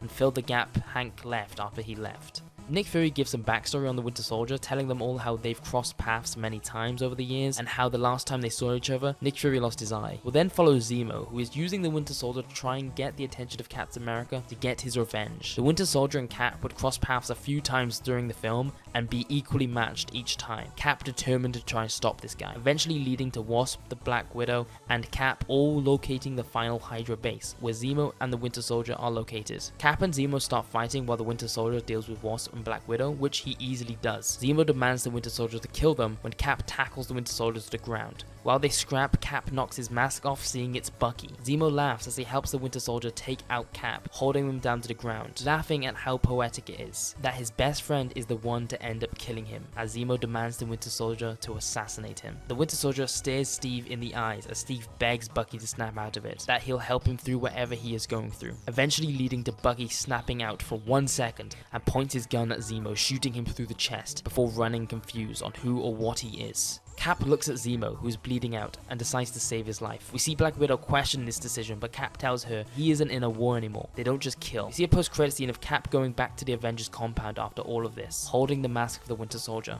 as he gets a call from Mr. Fantastic. So this film, of course, expands the lore of Cap and the Winter Soldier plot of Bucky being alive and all that. And we see Zemo constantly being the mortal enemy of Cap, constantly coming back for revenge. We also see Captain America growing as a person, saving his life, where he decided to kill the Red Skull back in his first film, showing he's grown out of being just a soldier and now is a good man, wanting to save any life he can. Anyways, onto the first TV show with Spider-Man Senior Year. This TV show would just expand on Spider-Man, showing more of his social life, school life, and some smaller scale villains throughout as well. We'll see villains in this like Shocker, Chameleon, Mysterio, and the main one would be Lizard, built up throughout the season through Dr. Kurt Connors in Peter's school. We'll also see more of Peter and Gwen's relationship in how perfect they are for each other, and Spider-Man will even tell Gwen that he is Spider-Man, realizing that half of his life is Spider-Man, and not letting her into that means he isn't being his true self towards her. She at first is questioning towards it because of her hatred towards Spider-Man from her father, but eventually she learns to accept and even starts liking Spider-Man, defending Spider-Man's case against her dad. We'll also get some cameos in this TV show, of course. We'll get the introduction of Felicia Hardy, aka the Black Cat. We'll also catch up with Daredevil, and we'll see Moon Knight once again, all just helping Spider-Man's different villains throughout the TV show. And throughout the season, Peter is purposely avoiding Harry still after he beat his dad almost to death. We see Harry over the season start losing it, his dad being put in prison, his best friend won't even look at him, and his mother died when he was young, so he's got Nobody. Anyways, like I said, the last episode would be about the Lizard, and after Spider-Man defeats him, we can see a post-credit scene of Norman Osborn going back to his son after he broke out of prison. Harry hugs him, but Norman pushes him to the side, telling him he's a disappointment. Harry begs him to stay, but Norman grabs his goblin mask and tells Harry Norman's dead. Your friend Peter Parker made sure of that, as Norman becomes the full Green Goblin, teasing the next film. A Spider-Man TV show is something I've always wanted, like a live-action one that's connected to the greater MCU. I feel TV shows is the best medium for Spider-Man to exist in. With his high school drama life, he has massive rogues gallery of villains we could see, and he's just fucking Spider-Man, so more of him is better. It would just be peak if we ever got a Spider-Man TV show, like a live-action one. Anyways, onto the first big movie of this phase with the Fantastic Four, Galactus Hunger. This film would be an Avengers level film, but focus on the Fantastic Four who are working on stopping Galactus. They call up the Avengers and X-Men to help, and we don't see the X-Men much in this, just hear about them going to the moon to set up a device system to try and slow down Galactus before he gets to the planet. We see Tony and Bruce both working with Reed to try and figure something out on how to stop Galactus. They go through multiple different options, like teleporting him across the galaxy and trying to send him to the negative zone, but nothing seems feasible with what they have. The Fantastic Four and the Avengers decide to head to space to go and face off against Galactus and try and reason with him. They see that Galactus is already entering their solar system, and just before they can approach his spacecraft, the Silver Surfer enters and tells them that they need to leave. Galactus doesn't like unexpected guests, and he is going to decimate your planet whether you like it or not, so you should just spend your final days with the people you love and not trying to stop the inevitable. Reed begs the Silver Surfer that there must be a way to stop him, and the Silver Surfer reluctantly tells them about the Ultimate Nullifier, a device that could eliminate everything and anything the wielder chooses, but it is unstable and hard to use, and it could destroy the entire multiverse if misused. Reed tells the Silver Surfer that they have to get their hands on this device. The Silver Surfer tells them that it's located on Galactus' ship. He keeps the thing that can kill him right next to him, so it's going to be impossible to get. But Reed sees this as an opportunity, so he tells the Fantastic Four and the Avengers to go in and take on Galactus themselves. We see as all the Avengers and Fantastic Four break into Galactus' ship, and Reed tells the Avengers to distract Galactus as the Fantastic Four will locate and steal the Ultimate Nullifier. So we see the Avengers all approach Galactus, who is sat in his ship, and of course, knows that they are there and knows they're planning to save their planet. He tells them to go back to their planet and he'll make the consumption of their homeworld quick. They aren't big fans of that, so they decide to try and fight him, but they're like bugs trying to fight a giant. He ignores any punch from Hulk, any swings from Thor's hammer, all of it means nothing to him. Tony comes up with a plan as he plugs himself into the spacecraft and starts hacking into the ship, turning it around, which gets Galactus' attention, as he stands up for the first time, announcing they're going to regret that. We catch up with the Fantastic Four, who break into the room where the Ultimate Nullifier is, but Tarax the Tamer is guarding it, so they start fighting and start losing badly, but the Silver Surfer comes and helps the Fantastic Four, distracting Tarax as the Invisible Woman sneaks to steal the Ultimate Nullifier and gives it to Reed, who runs back to Galactus and points the device at him, telling him he has 5 seconds to turn his spacecraft around and leave Earth alone before he kills him. Galactus tells Reed he doesn't know what he's doing, and he's about to destroy the entire universe with that thing. Seeing as Galactus' entire goal is to keep the entire universe stable, he decides to turn his ship around and retreat, as the Avengers and the Fantastic Four head back to Earth victorious. The last scene of the movie is the Fantastic Four back at the Baxter building as Reed gets a call from Professor X, who asks where the X-Men are. Reed asks, didn't they come back from the moon already? And Professor X tells him no, panicked, as we cut to the surface of the moon, seeing a destroyed spacecraft. I don't see much need in a post-game interview on this one, just a film teasing the next X-Men film and a Galactus story. Anyway, let's get straight into the next film with Doctor Strange, The Living Nightmare. This film would follow the origin story of Dr. Stephen Strange, becoming a sorcerer, but throughout constantly having dreams of him being a failure and visions of his past life events haunting him every time he goes to sleep. Eventually, the dreams Doctor Strange has gets a little too real, and he sees Nightmare stood there, telling Doctor Strange he's going to kill him. That's when Wanda shows up, telling Doctor Strange she had the same dream, and she doesn't think it's a coincidence. They notice that everyone in the world is starting to get similar dreams of this pale man threatening their life and their world every night they go to sleep. So Doctor Strange and Wanda work together to go through all the ancient books in the Sanctum Sanctorum to try and find out what could be causing this. They figure out some of the old lore, learning about this old tale of a man who served the ancient entity Shuma Gorath and got tired of serving him and used his magic and skills he learned over the time serving him to rule the dream dimension. So Wanda and Doctor Strange cast a spell on themselves, making themselves themselves aware and in control when they go to sleep. So when they do go to sleep, they enter the dream dimension and work together to hunt down Nightmare. This would then be a whole wacky plot line of them going through different dream-like situations with Nightmare is in control of the entire reality they walk through and any situations that get in their way, making a kind of fun, wacky Doctor Strange and Wanda plot, eventually leading to them reaching Nightmare and fighting him with their magic. As they defeat Nightmare, Nightmare tells them that he isn't the real threat. There are entities, gods, monsters out there that are way worse than him. They are all coming, and they're going to find you, Strange. Strange ignores this warning, but knowing that Nightmare is important for humanity's sanity, warns Nightmare that if he ever messes with people's free will of their dreams again, he will return and not be so merciful. Wanda asks Strange at the end of the film what he thinks Nightmare means on more things to come, monsters and all that, and Strange tells her that it's just an empty threat of him trying to make us nervous. As we cut to Mephisto, sat on his throne in the middle of hell, looking down at Danny Ketch. Mephisto tells him the world is too hopeful since the superhero groups popped up.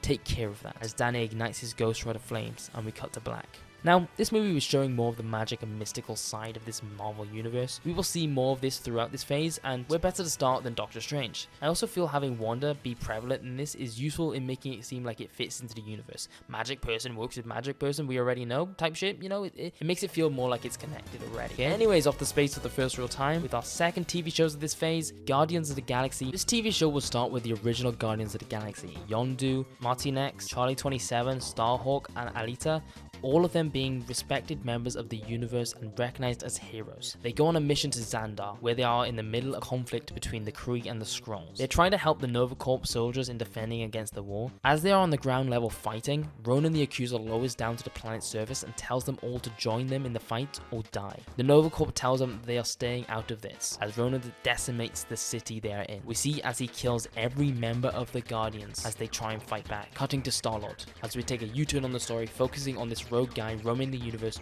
trying to get by. We follow him as he ends up going on this adventure. Throughout, we'll meet more members of this group. The first two, he meets his Rocket and Groot, who's at first trying to rob him, but eventually ends up joining him on this adventure. He would then meet Adam Warlock, Mantis, and eventually meeting Nova, who would decide to join him on this venture, determined to get revenge on the Kree, seeing as the Nova Corps are trying to stay out of conflict, but he is determined to get his revenge. The main villain of this TV show would be the Grandmaster and the Collector, the two brothers who think they own the universe. One who wants to collect one of literally everything in the universe, and the other who likes to play games with his victims and has cosmic powers to do so. We learn about the Infinity Gems in this, and we see how the brothers are working on collecting all 6. They already have the Power Gem and want Adam Warlock because he has the Soul Gem in his head. The Guardians end up setting a bet with the Grandmaster that if they lose, they'll hand Adam Warlock over, but if they win, they get the Power Gem. The Grandmaster agrees to these rules and summons Ronan the Accuser into a battle with them, and if they beat Ronan, they'll get the stone. Of course, this is personal for Nova, so we see all the heroes working together to take Ronan down, showing all of the bonding they've had over the season, finally beat this fucker who destroyed Nova's city. Just before they kill the guy, Ronan begs the Grandmaster he wants to live, and the Grandmaster smiles as he teleports Ronan away, meaning he owes his life to him, and you don't want to owe anything to the Grandmaster. The Guardians end up with the Power Gem, reluctantly from the Grandmaster, and decide that together they will make sure the universe stays safe, becoming the Guardians of the Galaxy. I believe the Guardians of the Galaxy is a perfect superhero team to have a TV show. A superhero team traveling the galaxy, meeting wacky characters and going on crazy side quests every episode, slowly building a team over a season. It just feels like a perfect idea for a TV show to me. I don't fucking know. Anyway, time to continue on with space theme with The Legend of Captain Marvel. This movie would follow the character of Captain Marvel, a soldier in the Kree War. The entire film would be a space war, a Star War, I guess you could say. It would follow the Kree Empire and the Supreme Intelligence. We see that Ronan the Accuser is Captain Marvel's boss, and we learn more about the Skrulls, mainly the Skrull Queen, Veronke. The last fight of this movie will follow Captain Marvel breaking into the Skrull spacecraft and meeting a Super Skrull for the first time, who copies Captain Marvel's abilities and is able to have an equal fight with him. Captain Marvel eventually wins and returns to the Kree Empire, where he is told to go on a recall mission to the planet Earth, the next planet they will make join them in the war. Now this film is a bit different from what we see in the comics or movies with Captain Marvel's story. Usually it just involves him going to Earth and becoming friends with them and whatever, but A movie following the Kree and Skrull War I think would be interesting, especially with their introduction in the Guardians of the Galaxy TV show and the prevalence they will have later on in the story, which we'll get to, you know, that's another phase thing. But first, whatever happened to those X-Men, I hear you asking? Well, luckily, that's the next film, with X-Men vs. Inhumans. This film would follow the adventure to the moon the X-Men embarked on during the Galactus fight. There, they meet the Inhumans, a race similar to the mutants who are gifted with abilities if they are exposed to a Terrigen mist. They have a whole society on the moon away from normal humans. They don't like outsiders, so they quickly arrest the X-Men, putting them into the dungeon, and Black Bolt destroys their spacecraft so they can't escape, to bring more people to learn about them. The X-Men learn about this Inhuman caste system and hierarchy, and how corrupt it is. How if you're exposed to the Terrigen mist and have no powers, you are put into the mines to work for the rest of your life. Leading the X-Men to work together to try and break out of this place and get the fuck out of here. Leading to the Inhumans and the X-Men to have a big old fight. Reed Richards shows up on the moon to rescue them, and we see the X-Men escape from the Inhumans kingdom and go with Mr. Fantastic back to Earth. As they leave, we see a cameo from Uatu on the moon. The last scene of the movie is the Inhumans talking about maybe it's time for them to return to Earth, as Medusa is holding a vial of the Terrigen mist. So this film would be an introduction to the Inhumans, who aren't bad guys per se, but they are the original mutants in regards to being gifted humans who have to hide their abilities. So I'm quite salty about the idea of mutants now living on Earth in peace, kind of, not in peace, they don't really know the whole deal, and they are hiding on the fucking moon. So obviously are getting off on the wrong foot with the X-Men. As you can see, throughout this phase, we have a whole big space theme going on, with a sprinkle of magic in this phase as well. So let's take a step back to the streets. With The Amazing Spider-Man, this film would take focus on Norman Osborn after he's broken out of prison. He needs revenge on Spider-Man, so goes to Dr. Otto Octavius to work together on stopping the Spider-Man once and for all. They also recruit Electro, Rhino, Vulture, and Kraven the Hunter, all villains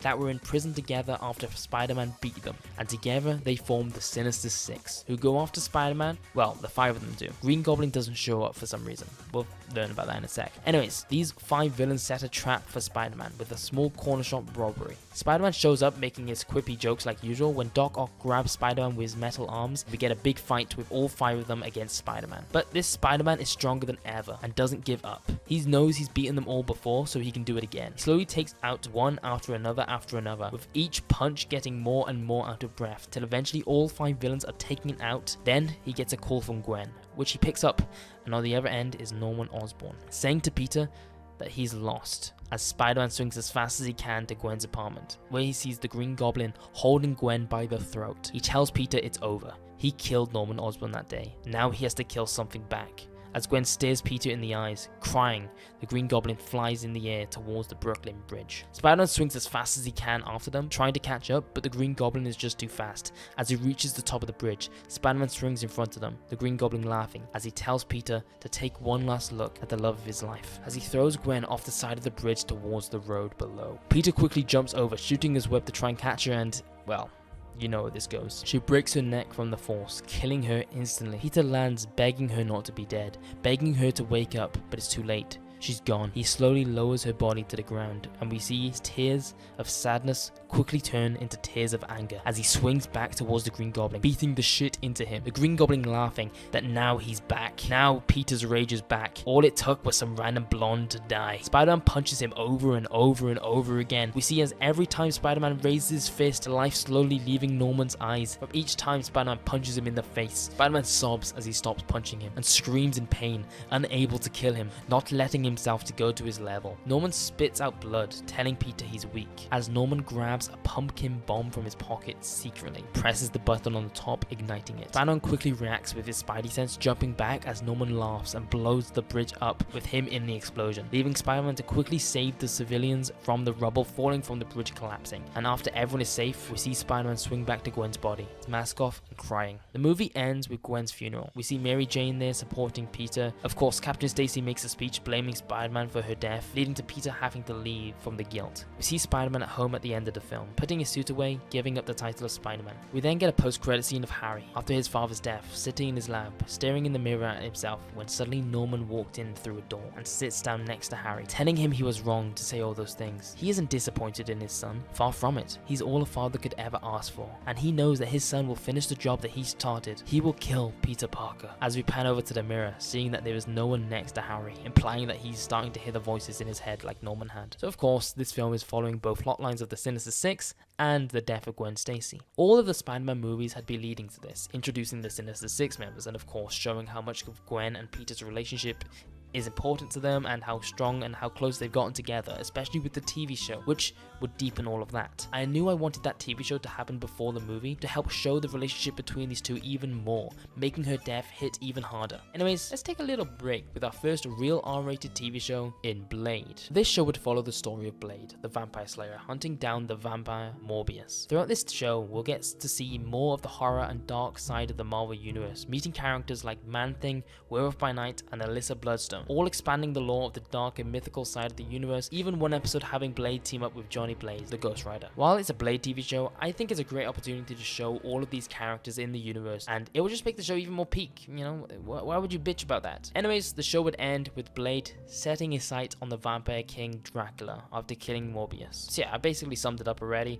just more dark horror elements of the universe of Marvel. Is this gonna lead to maybe a team-up movie of all the horror guys? Oh my god, who's to say? We'll have to find out. You have to subscribe to find out. Anyways, on to the last film of this phase, which would be Ghost Rider Kills the Avengers. This film would follow the current team of Avengers: Iron Man, Captain America, Thor, Hulk, Black Panther, and the recent member Hawkeye, joining after believing he can do more good with them than he could have at S.H.I.E.L.D. Follow as they take on the Grim Reaper, wanting revenge after they let his brother die, aka Simon Williams, aka Wonder Man. They get interrupted in their fight by Danny Ketch, who rides in, instantly kills the Grim Reaper, turning him to ash. The Avengers all start fighting him, but they are no match. We see Thor jumps with his hammer towards him, and Danny dodges his first attack, using his chain to wrap around Thor's hammer and grabs Thor, burning him to ash as well. All the Avengers react surprised and panicked as they all start working together to try and fight against him. Slowly, one by one, Danny kills them. First, Iron Man gets dragged to the ground and burned. Then, Cap tries protecting Hawkeye, but in doing so, gets burned,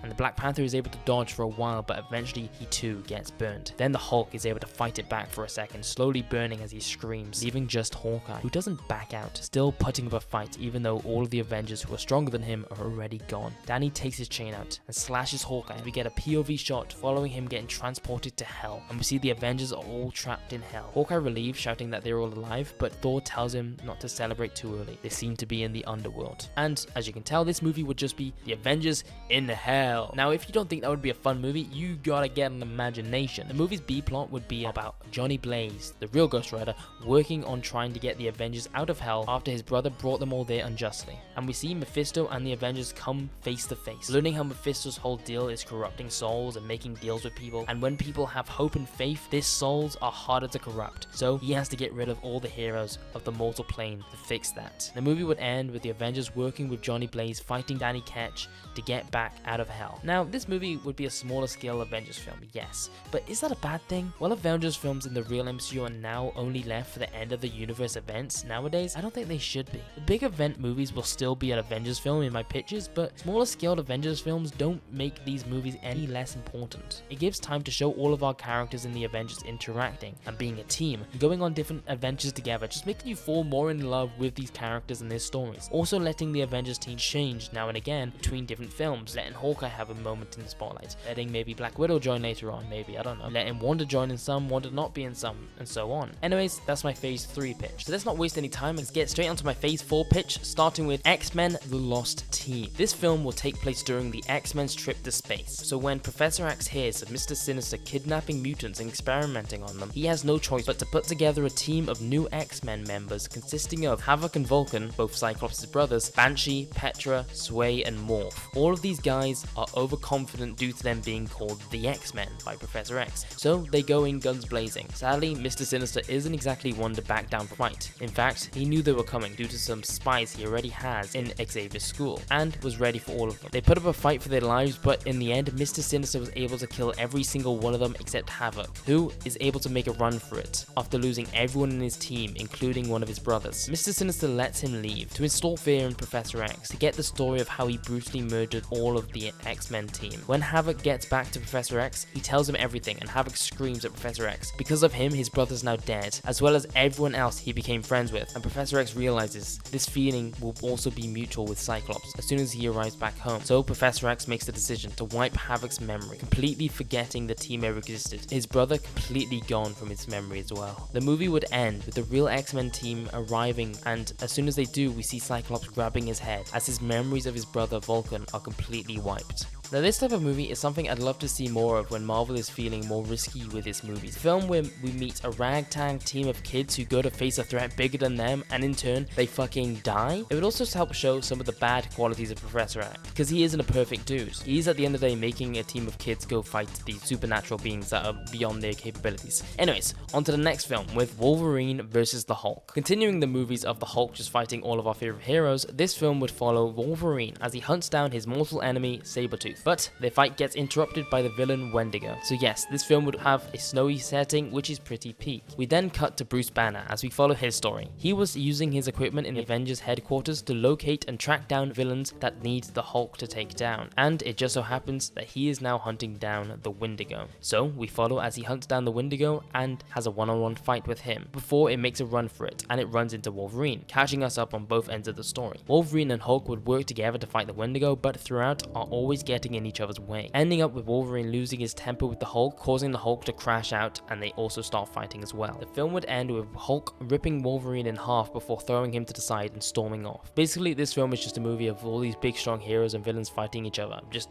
literally a movie of me just getting all of my toys and smashing them together, because why the fuck not? It would give some more screen time to Wolverine and the Hulk, while also introducing a new villain and the previous one as well. Sounds good to me. Now for the first TV show of this phase with Vision. This TV show would start with a sitcom style intro, and the first episode would kind of be a WandaVision style where we see Vision and his robot family all living together in a suburban house. Virginia, Viv, and Vin. The show would slowly show more signs throughout, the family all starting to realize that they aren't and can never be humans. Their emotions aren't real. Well, none of them except Vision, who is the only one not questioning their existence, because he, if you remember, has Wonder Man inside of his brain basically, so he is part human. Then, one day, the Grim Reaper would attack. Viv and Vin both use their abilities of flight and phasing through shit to fight and kill the Grim Reaper. Vision comes home and sees the aftermath, screaming what have they done, and seeing in them that they have no remorse. Virginia tells Vision that they have no choice in the matter, and Vision telling her that they always have a choice, they'd never have to murder. This would be the downfall of the family. We'd get a flashback episode where we see Vision's story after escaping Ultron, how he was lost and all alone. He has so much humanity in him, but yet not enough to understand it. We'd see Wanda was the only one of the Avengers who went to Vision and showed him signs of understanding what he's been going through. The last episode we see Vision finding a dead body in the garden. He dig it up and finds a teenager kid. Vision would then phase through the ground and see at least 10 other bodies there with ranges of ages. As soon as his family gets home, he questions them, and Virginia explains how all of these people didn't accept them, didn't treat them right. We'd see how each one of these people in a flashback attacked or abused these androids just because they weren't humans, and in turn each one of Vision's family members murdered, hid their bodies in the ground. Vision, hearing all of this, is left with no choice. Heartbroken, he has made the decision to kill every single one of his family,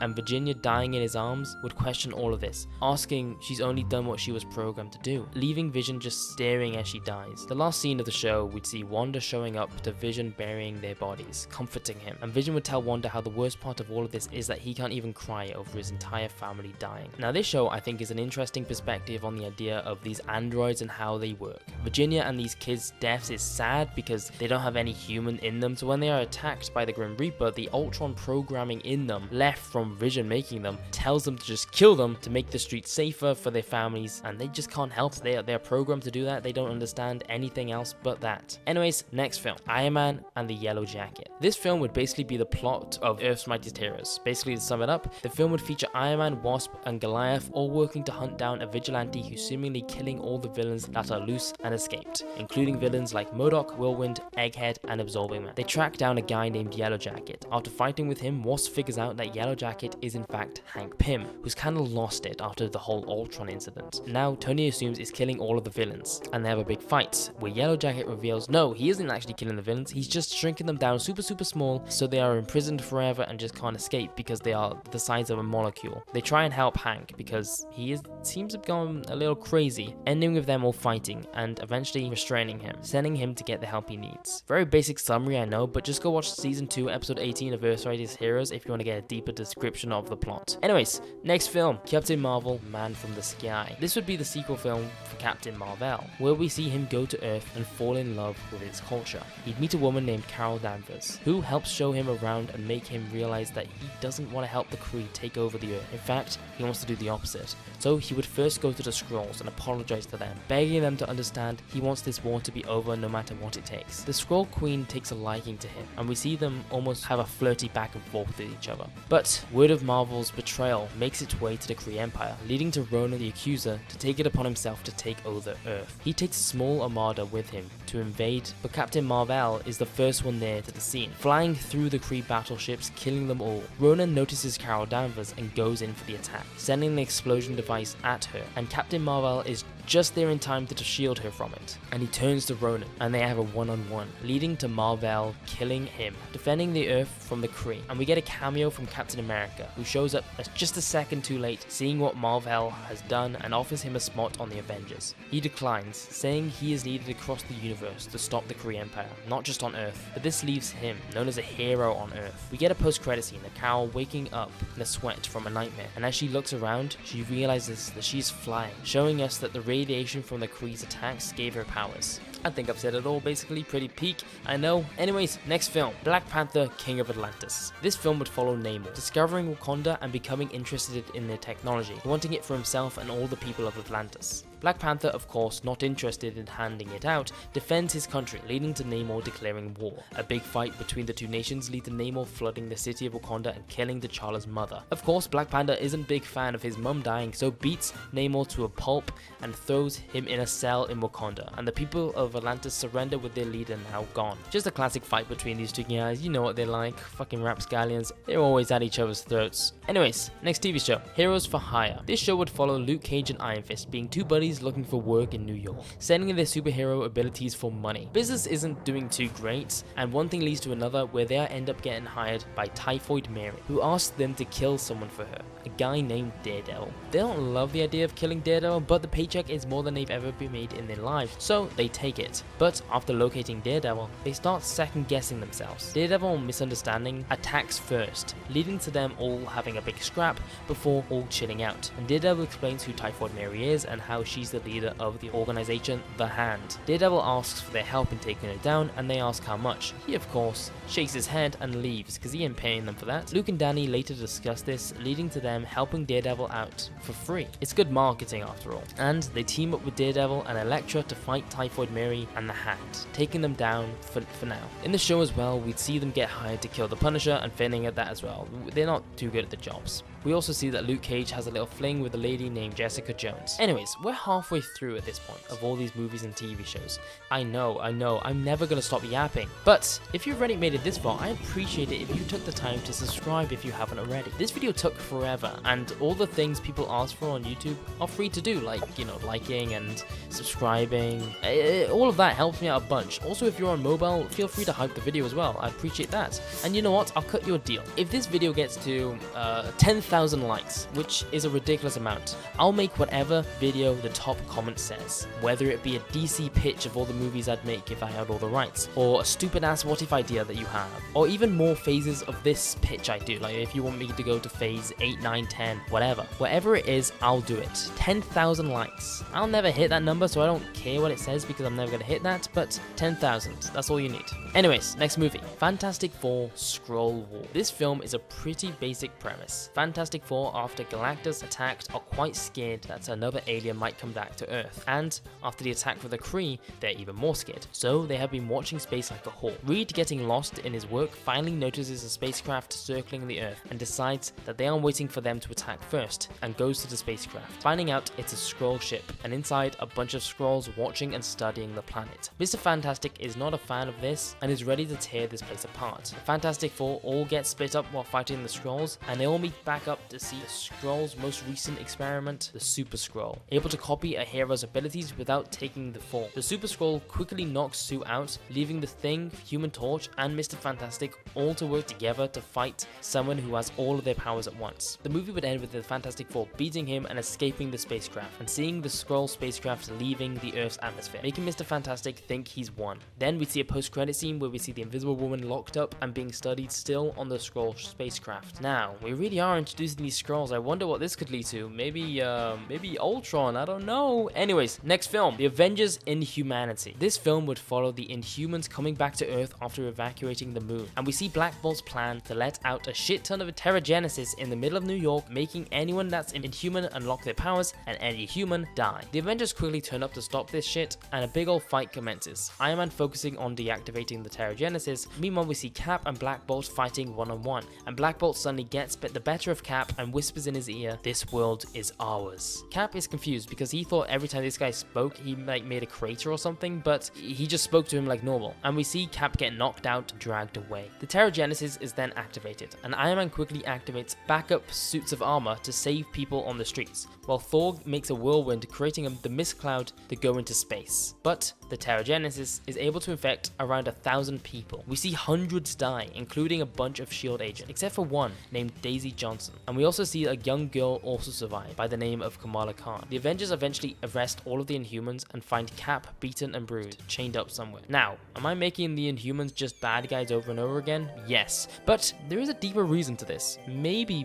if you just keep watching the video, you'll find out. Anyways, next film, The Sentry. This film would start during the first Avengers movie. We see Zemo, Enchantress, and the Executioner all fighting the Avengers, while on the streets, we see another hero, The Sentry, saving lives on the street level, even meeting up with the Avengers at the end, and they tell him that he's welcome to have a spot on the team. We cut to present day in a raft prison cell, where we see the Sentry now. He's let himself go, growing a full beard, and doesn't look like he's even bothered eating or sleeping. He hears footsteps slowly approach his cell, as we get another flashback. We see the Sentry helping in the battle against Ultron, destroying hundreds of Ultron bots, when suddenly he gets stopped in his path. Below him appears a shadow that suddenly grows and looms over him. He instantly recognizes it as the Void. He tries fighting it, but the stronger the Sentry is, the Void will always be equally matched. Leading the Sentry to have no choice, he goes to the Ancient One, the Sorcerer Supreme of the time, and he begs for him to not exist anymore, begs for him to just die. And she knows that the Sentry has tried multiple times to kill himself, but just can't do it because he's so fucking powerful. So she does the next best thing, making everyone in the world forget he ever existed. Nobody knows who he is, including himself. This makes the Void no longer exist, due to the Sentry having no powers anymore. Well, none he understands anyways. And then the Sentry forgetting what or who he is, he still remembers the guilt, leading him to hand himself into S.H.I.E.L.D., begging to never be released or he will kill everyone in the entire universe. We cut to present day, again, seeing the footsteps where Dr. Doom reveals himself. He, of course, knows this random guy has the power unmatched like anyone else and wants it for himself. The movie from here would be Dr. Doom versus the Sentry, where the Sentry regains his memory and abilities, but learns that if he doesn't go crazy using his powers, the Void won't appear, leaving the Sentry back on the streets again, just,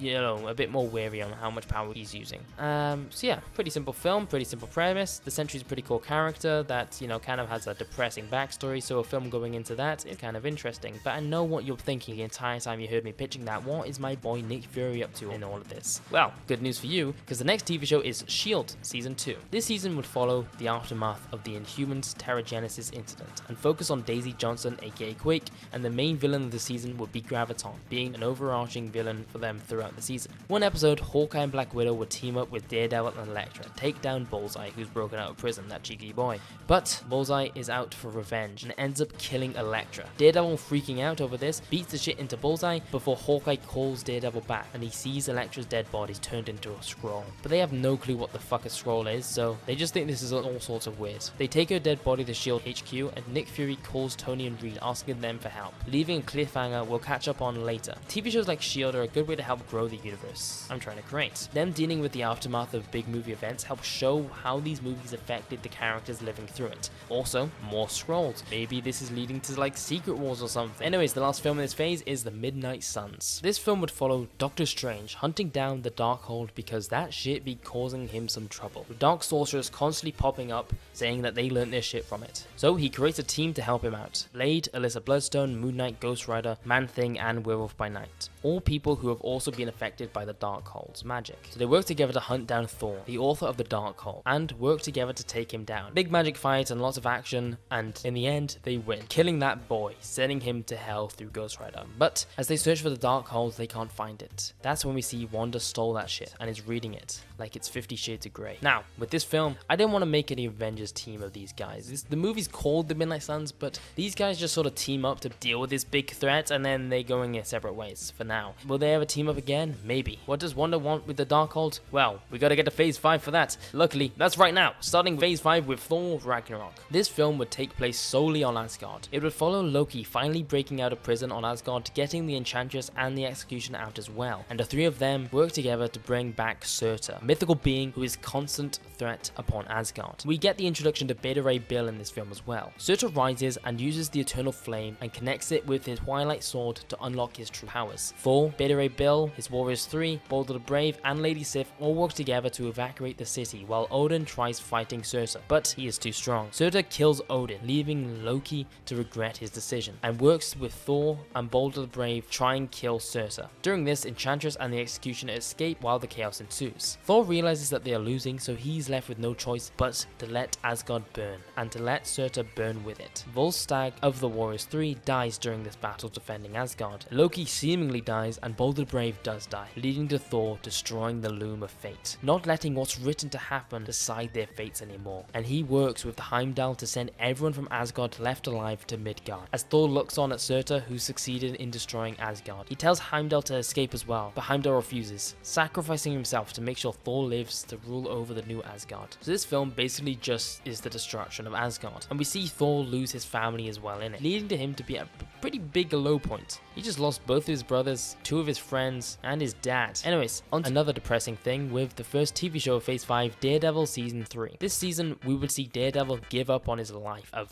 being dead, and just focus on being Matt Murdock. He just found out that the love of his life is dead. Well, he's been through a range of emotions. He thought she was dead, and then she turned out to be an alien shapeshifter for God knows how long, and could also just be dead, so he's lost and confused. He just basically just focuses on his loyal life in this. Although in the background we'd hear about Muse, who would be the main villain this season, and the guy that brings Daredevil back into the streets. And at the very end, we'd see Daredevil investigating personally into this alien shapeshifter mess.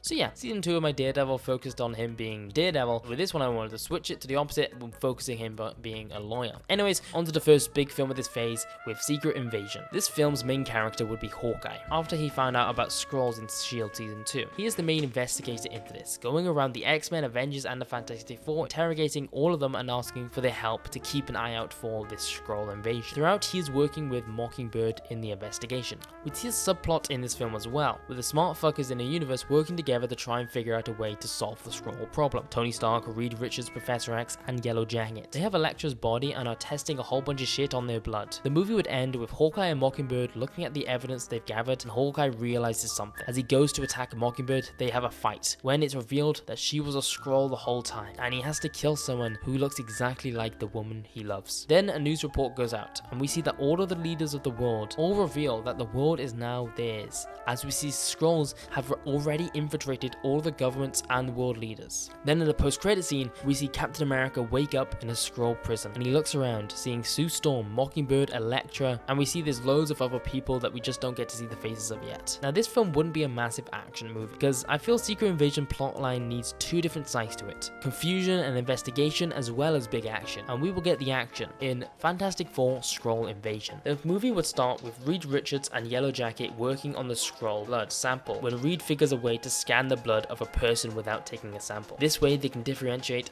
who's a Skrull and who isn't. He uses it on Yellow Jacket, and before the reading can come back, Yellow Jacket shoots him with a molecule destabilizer and takes Reed's body to the mothership. The film would then follow the three Fantastic Four members remaining hunting down Reed Richards. We would also see Doctor Doom watching all of this chaos and decides to get involved himself. Doom has a tracker on all the Fantastic Four members, because of course he does, and he locates Mr. Fantastic and travels there alone. Meanwhile, Johnny and Ben realize that Sue isn't exactly helping them on this mission on finding Reed, and she reveals that she was a Skrull the whole time when she calls in some super Skrulls to help her fight Johnny and Ben. She reveals that she was actually the queen of the Skrulls, which, you know, whoa. And on the spacecraft, Doom breaks in, breaks Reed Richards out. They work together to kill all the Skrulls in the cockpit, and they start flying back to Earth. The Skrull Queen escapes Johnny and Ben, who take out the remaining super Skrulls. They then too see the news broadcast that the Skrulls have taken over the government and all the world leaders, making this movie line up exactly where the other movie ends. Now this film would follow more action side of the Skrull invasion, before we get into one final battle, concluding in Secret Invasion, Who Do You Trust? Okay, this is the big one. This film would start with Captain America breaking out of prison. We see Mockingbird, Elektra, Sue Storm, Yellowjacket, and Black Bolt all working with him, as well as a bunch of other civilians and world leaders. They would make their way to the cockpit, where they would meet up with Dr. Doom and Mr. Fantastic, who have created a device on the ship to scan people with 100% accuracy on if they are a Skrull or not. And they realize that all of these people are actually real, and together they head to Earth. Back on Earth, we see the Avengers start mistrusting each other, and Yellowjacket, who we know is a Skrull at this point, comforting Wasp, telling her that him and her can go and get away from all of this if they want to. And then a spacecraft would land on Earth, leading to all of the Avengers, X-Men, and Fantastic Four looking and seeing Mr. Fantastic come out, telling them that the Skrulls are already infiltrating them. He takes a scanner device and it points at Tony, saying that he's one of them, and then he points at Cyclops, saying that he is one as well. The heroes start turning on each other and start fighting, and during this, Iron Man would do a runner, escaping from the situation. Then another spacecraft lands, and Mr. Fantastic walks out again, with Captain America, Dr. Doom, and everyone else on that spacecraft. He sees the other Mr. Fantastic and shoots him in the head, revealing that he was the Skrull the entire time, and everyone is now just confused on who is who.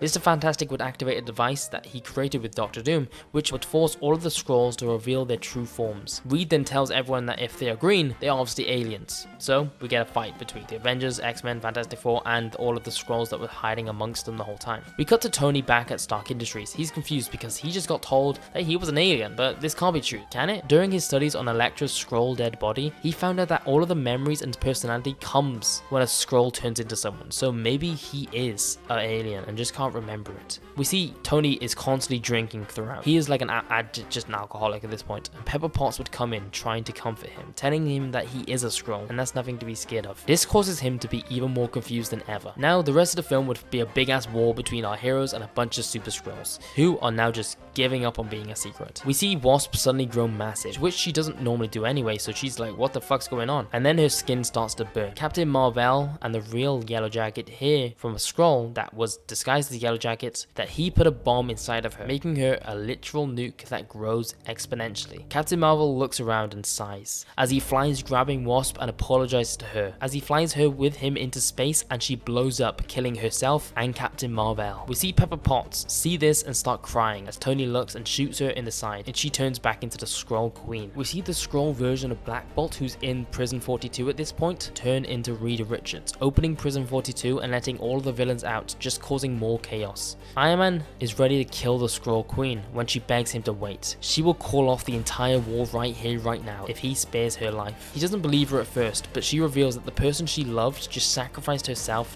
for your planet. If he thinks you people are worth dying for, then maybe she was wrong about taking it over. The Skrulls would all surrender, and most of them getting arrested by S.H.I.E.L.D. As the Skrull Queen escapes, heading back to space, we see that in her spacecraft she has an 8-year-old son, and the movie would end with the world being scared by superheroes, and that they'd let an invasion happen on their planet. So with the Secret Invasion saga, I wanted to take elements from the comics as well as the peak TV show Earth's Mightiest Heroes, while just mixing it all together and fitting it into the universe I'm creating. Also, the Skrull Queen kid obviously ages a lot faster than normal humans or Skrulls, because her and Captain Marvel only really became friendly, if you know what I'm saying, around 2 years ago at this point. So him being 8, you know, it kind of shows that he's aging exponentially. Now, to deal with the aftermath of this in S.H.I.E.L.D. Season 3. This show would follow Hawkeye, Black Widow, Mockingbird, all working on revealing the rest of the Skrulls out there, because they are still hiding among us, and arresting them, while also hunting down villains that broke out to Prison 42. But one person they can't get to is Fisk, who has started his run as mayor. He has infinite money and fingers in many pies, so he's untouchable, as well as Norman Osborn, who is gunning for S.H.I.E.L.D. to be taken down. Both Norman and Fisk making their points that they might not be the best people in the world, but they are what's best for the country and do what needs to be done, and people,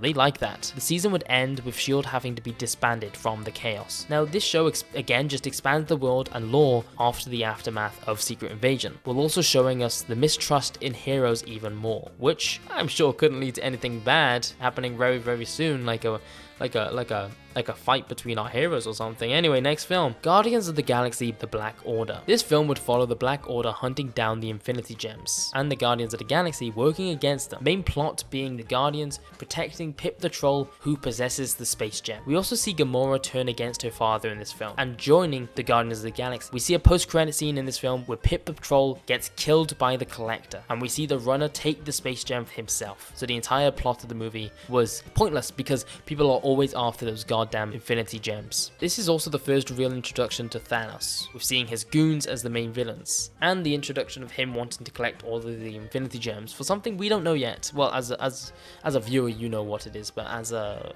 they don't know yet. So, Guardians of the Galaxy don't know. Anyways, next film, Inhumans: New World Order. Now, this film is a pretty simple one. It would follow Black Bolt trying to fix all of the shit the Skrull version of him caused, and we find out that the fight with the Avengers and the X-Men was all being led by the Skrull version of him the whole time. But his brother Maximus would not like all of this. He actually kind of agreed with the Skrull version of Black Bolt. So it would be just a film of them fighting. Maximus the Maz trying to take control of the Inhumans back, but of course Black Bolt eventually comes out on top, taking him to the Fantastic Four to be put in prison 42, showing them that he can be trusted, that he isn't the bad guy that the Skrull version of him made him out to be. So of course the Inhumans weren't actually really bad the whole time. So all those Inhumans fans, I hope you're really happy now, because there was actually a Skrull making them look bad. Anyways, next film, X-Men: Sinister Schemes. This would be a sequel to the X-Men movie where the X-Men have to fight Mr. Sinister, but he reveals the truth about Cyclops' brother. The X-Men are able to take down Mr. Sinister, but of course, this causes a rift between the X-Men and Professor X, leading to the X-Men disbanding. We'd also see the introduction to Jubilee in this film. We'd follow her as she joins the X-Men at the very beginning of the film, and by the end, witnesses them disbanding. Pretty simple premise. Next film, The Return of Spider-Man. This film would start with seeing Peter Parker in college, and is getting real close with Mary Jane, as well as making some new friends like Ned Leeds. We then catch up with Harry Osborn, who has perfectly recreated the Goblin Serum and is wearing his dad's costume, and goes to fight Peter Parker. Peter hasn't been Spider-Man in a long time, so isn't ready for his attack and loses, but is able to escape without dying. Him getting attacked by someone called the Green Goblin with the powers of the Green Goblin and the suit of Green Goblin, and who knows his identity, just instantly believes that it must be Norman Osborn after breaking out of prison. And it just so happens at this time, the Venom symbiote gets introduced and attaches himself onto Peter Parker, leading to him waking up outside Norman's house, black suit created on himself. He feels the rage within him and he breaks in, beating Norman Osborn, where he cries out that he hasn't done anything. Peter doesn't believe him and gets ready to kill him before stopping himself. He feels more rage than he's ever felt before, but is able to stop himself before he goes over the edge for now. We then get to see Spider-Man back in action, wearing his black suit during this time. He is reintroduced to the Black Cat and gets into a relationship with her as Spider-Man, keeping hers and hers identity secret to each other still. The final fight would see Peter getting attacked again by the Green Goblin, and him being ready this time. He fights him, grabbing a blade from the Green Goblin and stabbing it into his chest. Just filled with rage, he tears his mask off, seeing Harry Osborn, and instantly Peter falls to the ground, instantly filled with regret. He holds Harry in his arms, just asking him what the hell is, why has he done this? What have you done, Harry? My God, what have you made me do? All of this shit, blah blah blah blah. And he swears that he will never ever go this far ever again. He goes to Tony Stark, this one superhero he's known from the beginning, and he asks for his guidance in all of this. We'd also get introduced to Eddie Brock in this film, someone who dislikes Peter Parker because he got the life that he always wanted. He's good with ladies like Mary Jane, and he's doing good at the Daily Bugle. Now, I don't know if you noticed, but I didn't get rid of the symbiote suit yet. Him wearing the suit over a longer period of time is something I definitely want to see, so why not do it here? Now, him killing someone is something that I don't think Peter would ever do, but a Peter Parker filled with rage, with the symbiote suit taking the most advantage of him, filling him with even more rage, I think it might accidentally make him go a little bit too far. Anyways, next film, The Dark Avengers. The Dark Avengers in this film would be created by Thunderbolt Ross and funded in secret by Norman Osborn. Their mission is to create a team that the public can trust to do the right thing. A team consisting of Bullseye, Swordsman, Taskmaster, Winter Soldier, Hercules, and the Sentry. The conflict of this film would be Molecule Man, obviously a pretty big threat, so with the Sentry being the only one able to stop him, causes him using all of his powers, which lets the Void appear. The Sentry, left with no choice, flies up into space, flies directly into the sun, seemingly killing him, filling the Void with light, destroying him as well. killing both of them. You know, it's poetic, it's sad, leading to the Dark Avengers having to disband for now, after the entire point of them being a team is the public could trust them, and they did the exact opposite by making an even bigger threat. And we see at the very end Thunderbolt Ross holding some Hulk blood, looking at the experiment equipment that made the abomination. Now, am I naming these the Dark Avengers instead of the Thunderbolts just for the sake of having an Avengers film in each phase? Yes, but also marketing reasons. It just makes more sense. Also having Norman Osborn in the plot, you know, him funding it, also makes sense for the Dark Avengers as well. Anyways, the last thing of phase 5 is a TV show, The Vision and the Scarlet Witch. This would be a sequel to the Vision TV show, as well as showing what happened to Wanda after the Midnight Suns film. We see Wanda make the exact same mistake Vision did in creating a family for both of them as they fall in love. 2 twin children, Billy and Tommy. We see Quicksilver constantly trying to help Wanda, realize that this isn't real, but she ignores it. But by the end, Mephisto reveals that the dark magic she used to create these children made them belong to him. And then we'd have a big fight at the very end between Wanda, Vision versus Mephisto. But in the end, he takes the children with him and Wanda loses it. And we see an inverse of the Vision TV show where he tries comforting her and helping her through it. The whole dark magic shit with Wanda I do like. And Mephisto, you know, taking the kids is an interesting because it doesn't actually kill them. They are just now, you know, being taken by Mephisto instead of, you know, just killed. So these are my phase 5 films and TV shows. So let's go straight on to phase 6 with our first film, X-Men, The Massacre of Genosha. Now this one's going to be a fun one and I know you think so too. This film would follow Professor X's evil twin sister coming out and attacking the mutants island of Genosha after the X-Men disbanded in the last one, and she knows that they'd be weak. During the attack, Magneto and Professor X work together to try and save as many people as they can, and we see Gambit sacrifice himself like he did in X-Men 97 because that shit was peak. Rogue losing it from that, and with Magneto destroys the wild Sentinel. But in the aftermath, we see Professor X didn't make it, and Cyclops takes it upon himself to reform the X-Men and make sure his school continues to help mutants who need it.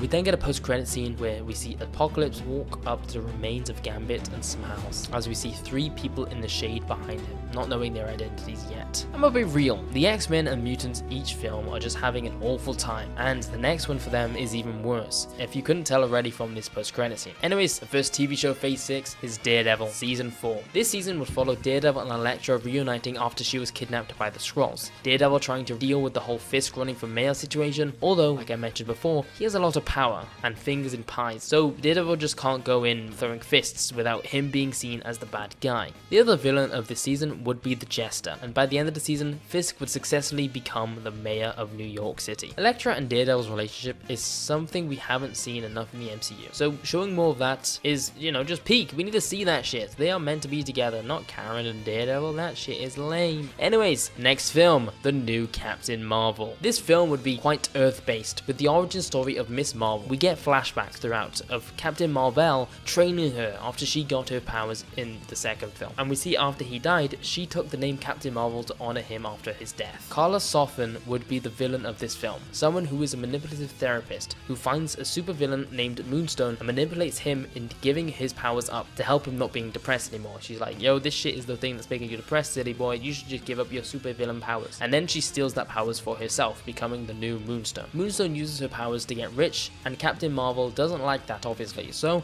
they scrap. During this fight, Carol finds out that Moonstone is Carla, her therapist, and once Moonstone also figures out that Captain Marvel is Carol Danvers, she uses everything she knows about her to help manipulate her, making it even more personal for Captain Marvel, and eventually she takes her out. I wasn't sure if I wanted to do a movie with both Captain Marvel and Marvel together or not, so after deciding that he's just sacrificed himself, I knew a flashback sequence in this film would work for the new Captain Marvel movie. We already saw these guys were friends, and it teased Carol Danvers having powers than last one, so I think it fits well here. Also, making it an Earth-based one would also help show the difference between Carol and Captain Marvel, because she's a human where he was a Kree. Anyways, onto the biggest film so far, Civil War Part 1. The movie starts with the New Warriors, as they make a TV show about stopping crime. We follow Speedball and his team fighting Nitro, who leads the fight to outside of a school, and Nitro explodes, killing all of the kids and the entire New Warriors team apart from Speedball. We see all of the Avengers, X-Men, Fantastic Four, everyone show up after the aftermath of this and just are like, ah shit, this shit ain't no good. The entire image is tarnished after the whole Skrull incident, and now this. All the heroes go to a massive funeral for everyone that they lost during this, and we see Tony get spat on by a woman who lost their daughter in that explosion. After this, it's decided by the government that they are going to create a new shield, and Tony Stark offers to be in charge of that, creating the Superhero Registration Act, a ruling that demands all heroes to join if they want to be a legal superhero and have to reveal their secret identities as well to do so. And if they don't sign, they will be arrested. We see Captain America talking to Maria Hill, who tells Captain America that the Registration Act is going to be activated in a few days. Are you in or not? And he asks if she's really asking him to arrest heroes who risk their lives to help innocent people. So he fights S.H.I.E.L.D. and escapes. And we see Iron Man, Mr. Fantastic, and Yellow Jacket all in charge of this new act. And they tell the press that they will hunt down Captain America and all other vigilantes. And if they refuse to join the Registration Act, they will be arrested.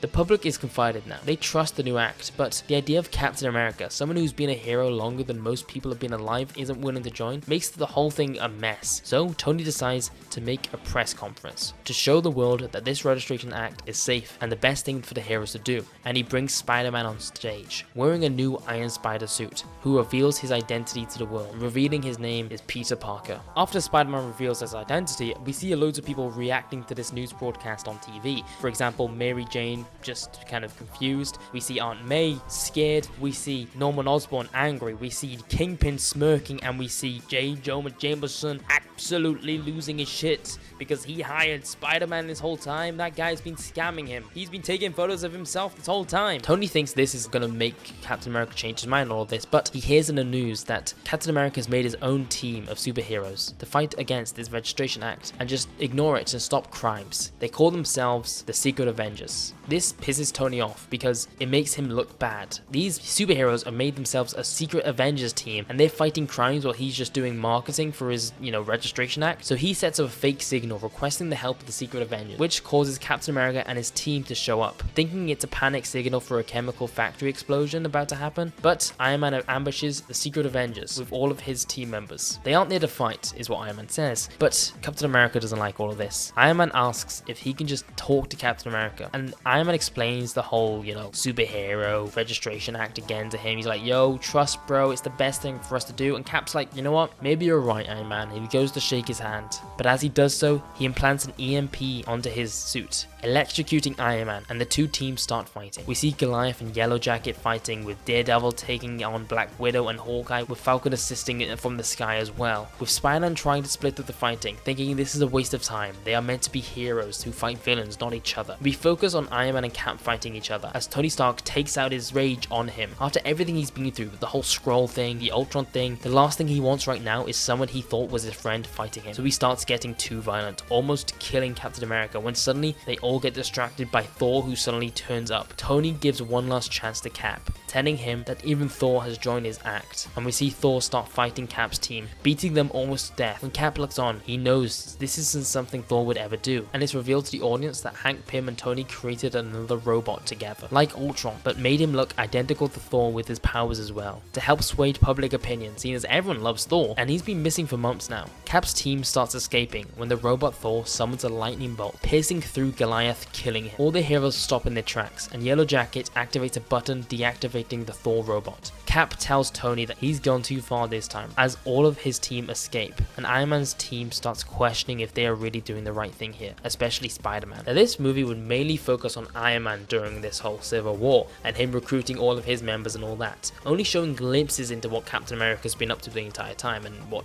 his team has been up to. And that's mainly because the next film is Captain America, Man on the Run. This film would follow Cap during the Superhero Registration Act and declining it, being the US government's #1 most wanted, seeing as he is a massive public figure fighting against the entire thing they're trying to endorse. The villain of this film would be Crossbones, hired by S.H.I.E.L.D. to hunt him down, and of course, Cap beating him in a fight, and at the end of the film, he recruits more members of his team to make his whole Secret Avengers team. Now, a solo Captain America movie during the events of Civil War would be an interesting piece, especially if we saw during this, which would happen, him speak to Bucky. Bucky is still lost through the brainwash that happened to him, but he's one of Captain America's oldest friends, and with him coming back in the Dark Avengers, it's easier for Captain America to hunt him down and speak to him, and he 100% agrees with what Captain America is doing, which makes Captain America believe even more that he is doing the right thing, leading us into the next film, The Secret Avengers. This movie would start right after Civil War Part 1, where we see Cap's team retreating from the fight and bandaging up their wounds from the big old battle they had. We see that a few heroes decide that this isn't their fight, like Daredevil, Jessica Jones, Luke Cage, and Iron Fist, as well as a few others, all agreeing that there is better things for them to be doing than fighting a civil war. Title card, credits roll, whatever. The main plot of this film would follow this ragtag group of heroes stopping crimes, villains on the streets, while the real heroes, of Iron Man's team, are working on making the Superhero Registration Act in full focus, making the public's opinion again sway to the Secret Avengers being the real heroes, because they're actually stopping crimes while Iron Man is just making superheroes get arrested. The main antagonist of this film would be Nighthawk, a hero on Iron Man's team that is signed the Registration Act but is pretending that he isn't part of the Registration Act. So when he's going around stopping crimes and killing the criminals that he's stopping, brutally murdering them in the streets, it's making Captain America's team look bad, because he's literally just like, yo, I'm part of those Secret Avengers and I'm stopping crimes like all of those guys. So the Secret Avengers arrest him on live TV and say as such that superheroes shouldn't be taking lives and shouldn't be fighting other superheroes, which really pisses off Iron Man. And at the end of the film, we'd see Sue Storm watching this and agreeing. She splits up with Reed Richards, telling him the Registration Act isn't the way. We get a post-credit scene of Steve Rogers riding his motorbike to a small town, where he looks up and sees the sign, New Asgard. Now, we've seen what the main heroes' lives were like during this whole Civil War. In the next project, we'd see what it's like on the streets, in The Defenders. This TV show would follow directly after the 4 heroes left Captain America's team: Daredevil, Jessica Jones, Iron Fist, and Luke Cage. All 4 of them deciding to ignore the politics and just focus on saving lives like they did before. The main villain of this show would be the Purple Man, who has a sinister past with Jessica Jones, and with his manipulation powers causes even more chaos throughout this whole Civil War thing that's going on, and people hate all the superheroes. Him able to manipulate people even more, it just causes even more chaos. So the 4 of them work together to take him down. The Defenders forming was something that was really just inevitable after Heroes for Hire, and making them form during Civil War to show what life is like during that, again, like the SHIELD TV show, would just help ground the world and just show what it's like to live in it. Just, it's not very good to live in it. Anyways, time for Civil War Part 2. This movie would start with Spider-Man disagreeing with Tony and deciding to break into Stark Industries and try and make him realize that this is all wrong. Iron Man's not having any of it, and he starts fighting Peter Parker, almost killing him. Peter fleeing into the sewers, where he takes his Iron Spider suit off, knowing Tony Stark has definitely put a tracker into that, and the Venom symbiote starts healing him while making him a new suit. There, Frank Castle finds him and brings him to Cap's team. Iron Man has had enough at this point and makes Prison 42 into the new prison for all of the superheroes that aren't willing to sign the Registration Act. One of these heroes being Hulk, where Tony works with Reed Richards, Hank Pym, and Black Bolt to invent a way to get the Hulk off-world, which they do. They kidnap Bruce Banner while he sleeps, chucking him into a spacecraft and sends him into space. They leave a tracker with him, and the spacecraft is only meant to circle the Earth, but once the Bruce Banner wakes up and starts getting angry, he just starts smashing shit, and the spacecraft gets set off course. He goes deep into space, and they're just like, shit, well, fuck. We see on Captain America's side, Captain Marvel join, and she comes up with a plan. Captain America gets all of his team to get arrested, all getting put into Prison 42. But Iron Man sees through this plan and has all of his team there ready as well when Cap shows up. Iron Man says that his plan was really to get all of his friends imprisoned and he expects to just break them all out again. What a stupid plan. And Cap mocks him, saying that it was a perfect plan. As suddenly Yellow Jacket takes his mask off and we see it was Hulkling the whole time, the son of the Queen Skrull, and has been hiding amongst them. And Hulkling changes into Tony, activating Prison 42, opening all of the cells to let all of the heroes out, leading to all of Cap's team and Iron Man's team to have one final brawl. The battle leaves the Baxter building and onto the streets. Tony panicked, activates the Thor robot, and Cap smiles, telling him that he had one more surprise, as the real Thor appears and helps Cap out, destroying the Thor robot, helping in the fight against Iron Man. This fight destroys buildings, explodes cars, complete destruction in the middle of New York, and we see the Defenders on the streets helping civilians get out of there. Cap then gets the better of Iron Man, and he takes him down. Just before he delivers the final blow, he stops himself, dropping his shield, and suddenly gets tackled by a bunch of random civilians, all trying to stop Captain America from causing even more destruction of their homes. As Captain America looks around, he sees the city of New York, which he sworn to protect. His whole fight against the Registration Act was to protect this, he has caused it to suffer more than it has in years. So he takes his mask off, telling the police to not arrest Captain America, but to arrest Steve Rogers. Iron Man, looking at this, seeing all the heroes on his side, realizes that Cap is now right. Not only that they shouldn't let the government control what they can and can't do, and also that they've become the thing that they swore to destroy. You know, they've literally become villains now. They're destroying the streets of New York. Tony puts his suit away, deciding to only let the Iron Man suit come out if it really needs it, leaving both heroes giving up their mantles after the fight. Now, this entire story is very similar to the comics, except a few things have changed, you know, fitting into the universe more because some characters don't exist, some characters do exist, and so on. And also, this whole film, this entire Civil War plot, is a big arc that is going to lead into the next film. You know, the next two films actually. So let's just get into that with the identity of Spider-Man. After revealing his identity and betraying Tony, he's left with countless people hunting him and his family down, including the Kingpin, after Peter was responsible for putting him in prison in the first place. So Kingpin gets his goons to kill Aunt May. This causes Peter to lose it. He breaks into the mayor's office and beats the Kingpin down, and he realizes that this is exactly what he was fighting against, and he can't let himself kill another person. He drops the Kingpin to the ground, and he hears a voice in his head telling him to kill him. This leads to Peter ripping the symbiote suit off of him, realizing that this is what's causing him all of this rage. The symbiote suit then goes to Eddie Brock, who becomes the Venom. We then see Peter Parker finally ask Mary Jane out, who comes clean that she always knew that he was Spider-Man even before he revealed his identity, but she didn't give a shit, bruh. She likes Peter Parker for who he was, that he was a, you know, the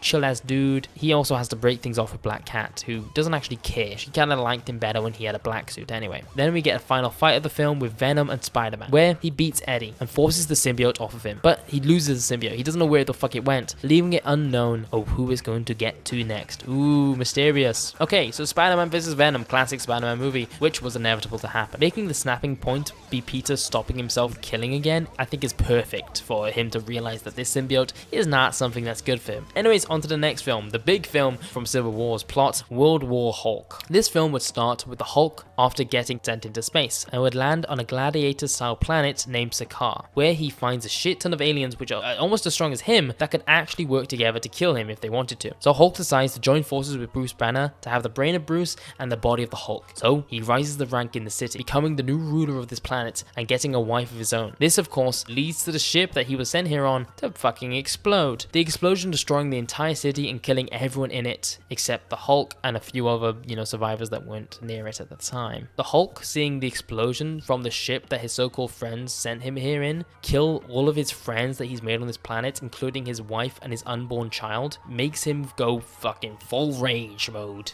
as he heads back to Earth with the remaining warrior friends he's got left on his planet to take it back, to get revenge on all of the people that sent him here. The Hulk first goes to the Inhumans base, breaking in, fighting Black Bolt. Black Bolt tries, you know, shouting at Hulk, you know, like, ah, you know, because he's got superpowers like that. But the Hulk takes the attack like it's nothing, beating Black Bolt to a pulp and getting on the news broadcast, telling the world what Black Bolt, Reed, Tony Stark, and Hank Pym did to him, telling all of them to surrender to him now, or he will destroy the city they call home, just like they did to him. Tony suits up into Hulkbuster armor as Reed and Hank decide to lure him out. Hulk sees Hank and Reed as he laughs, saying that they are really surrendering that easily, when Iron Man shows up in his Hulkbuster armor and fights him, but it's useless against the Hulk and its rage at this point. He gets his little goons he's got from Sakaar to take Reed and Hank Pym and put them into a fighting arena, and Hulk throws Tony in as well, telling them all that they have to go through what he did. They have to fight each other to the death. All their loved ones will be killed as well, as Hulk has both Sue Storm and Pepper Potts kidnapped. Hank has no one left, so he tells both Tony and Reed to kill him, but they can't bring themselves to do it. But Hulk gets his goons to start slicing into Sue and Pepper. So Tony and Reed, left with no choice,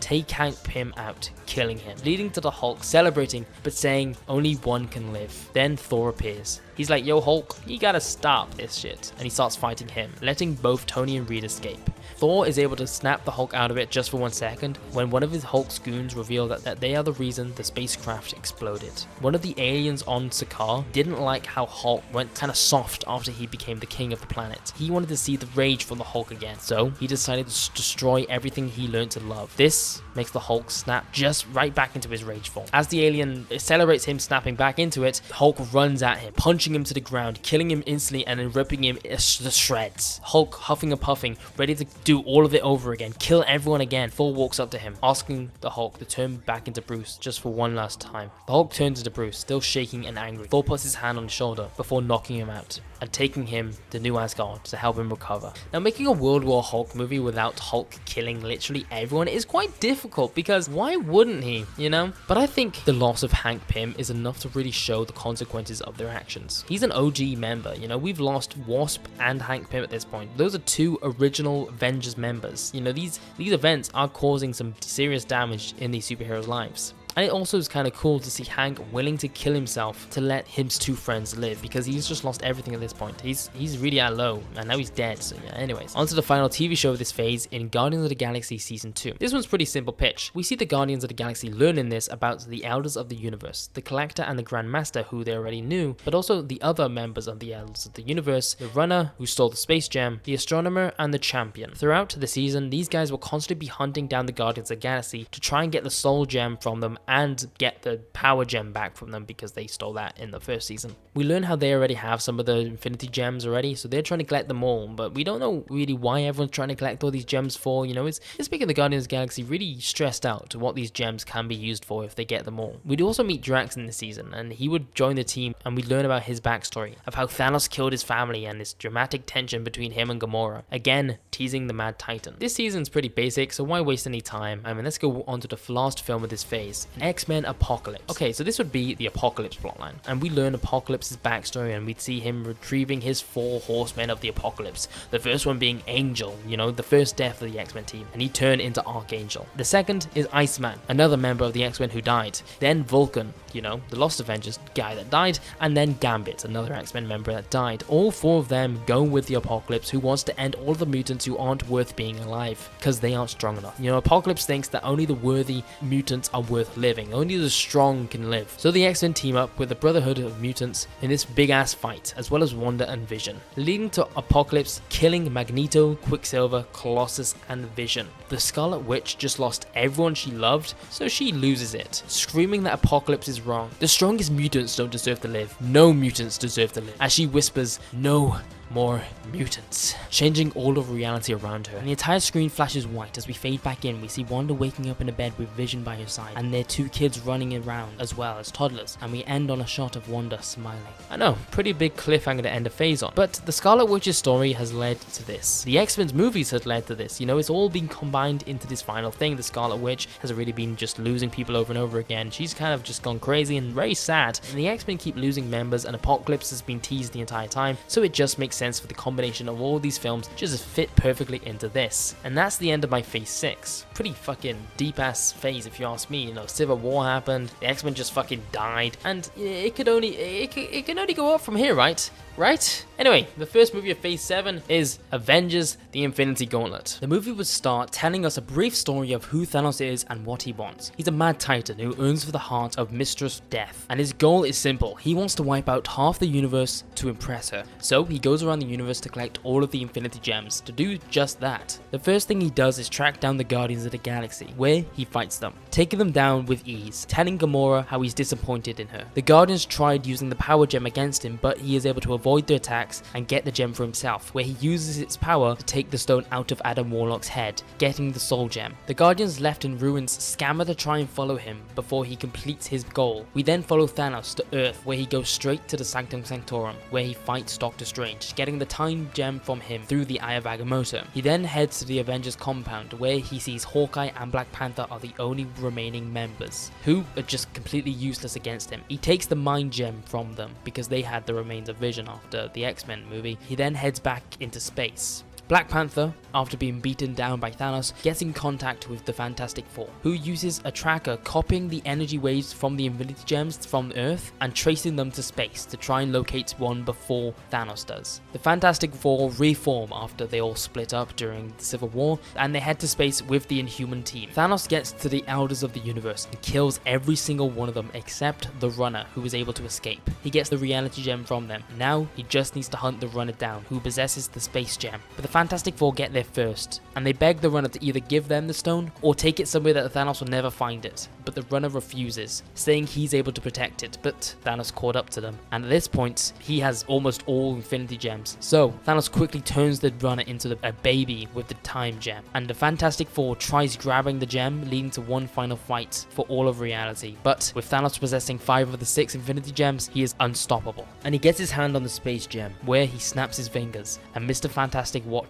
as Sue Storm as well as the Thing both disappear. Black Bolt sees Triton, Karnak, Crystal, and Medusa also disappear. Thanos smiles as he teleports out of there. Back on Earth, we see Tony walking in a room in Stark Industries talking to Pepper. When he asks her a question, she suddenly doesn't reply, and he turns around, seeing a pile of dust. We see Steve Rogers in a prison cell, watching as half the inmates start disappearing around him. We see the Guardians of the Galaxy about to reach Thanos when Drax asks what's happening as he disappears, as well as Rocket Raccoon, which Groot reacts to, as well as Mantis. The movie ends with Thanos sitting on a throne in a kingdom he created with the Reality Gem, as Lady Death wraps her arms around him, and he smiles as credits roll. Now this is my take on Thanos getting the Infinity Gems and snapping his fingers. I also like that Thanos attacked during the Avengers being basically non-existent, and the Fantastic Four being mess after Sue left Reed. The X-Men also doesn't exist anymore because Wanda just completely made them just don't exist anymore, so everyone is just not formed together, not working as a team, just sad and not great. Civil War just happened, World War Hulk just happened. It's a bad time for Thanos to appear.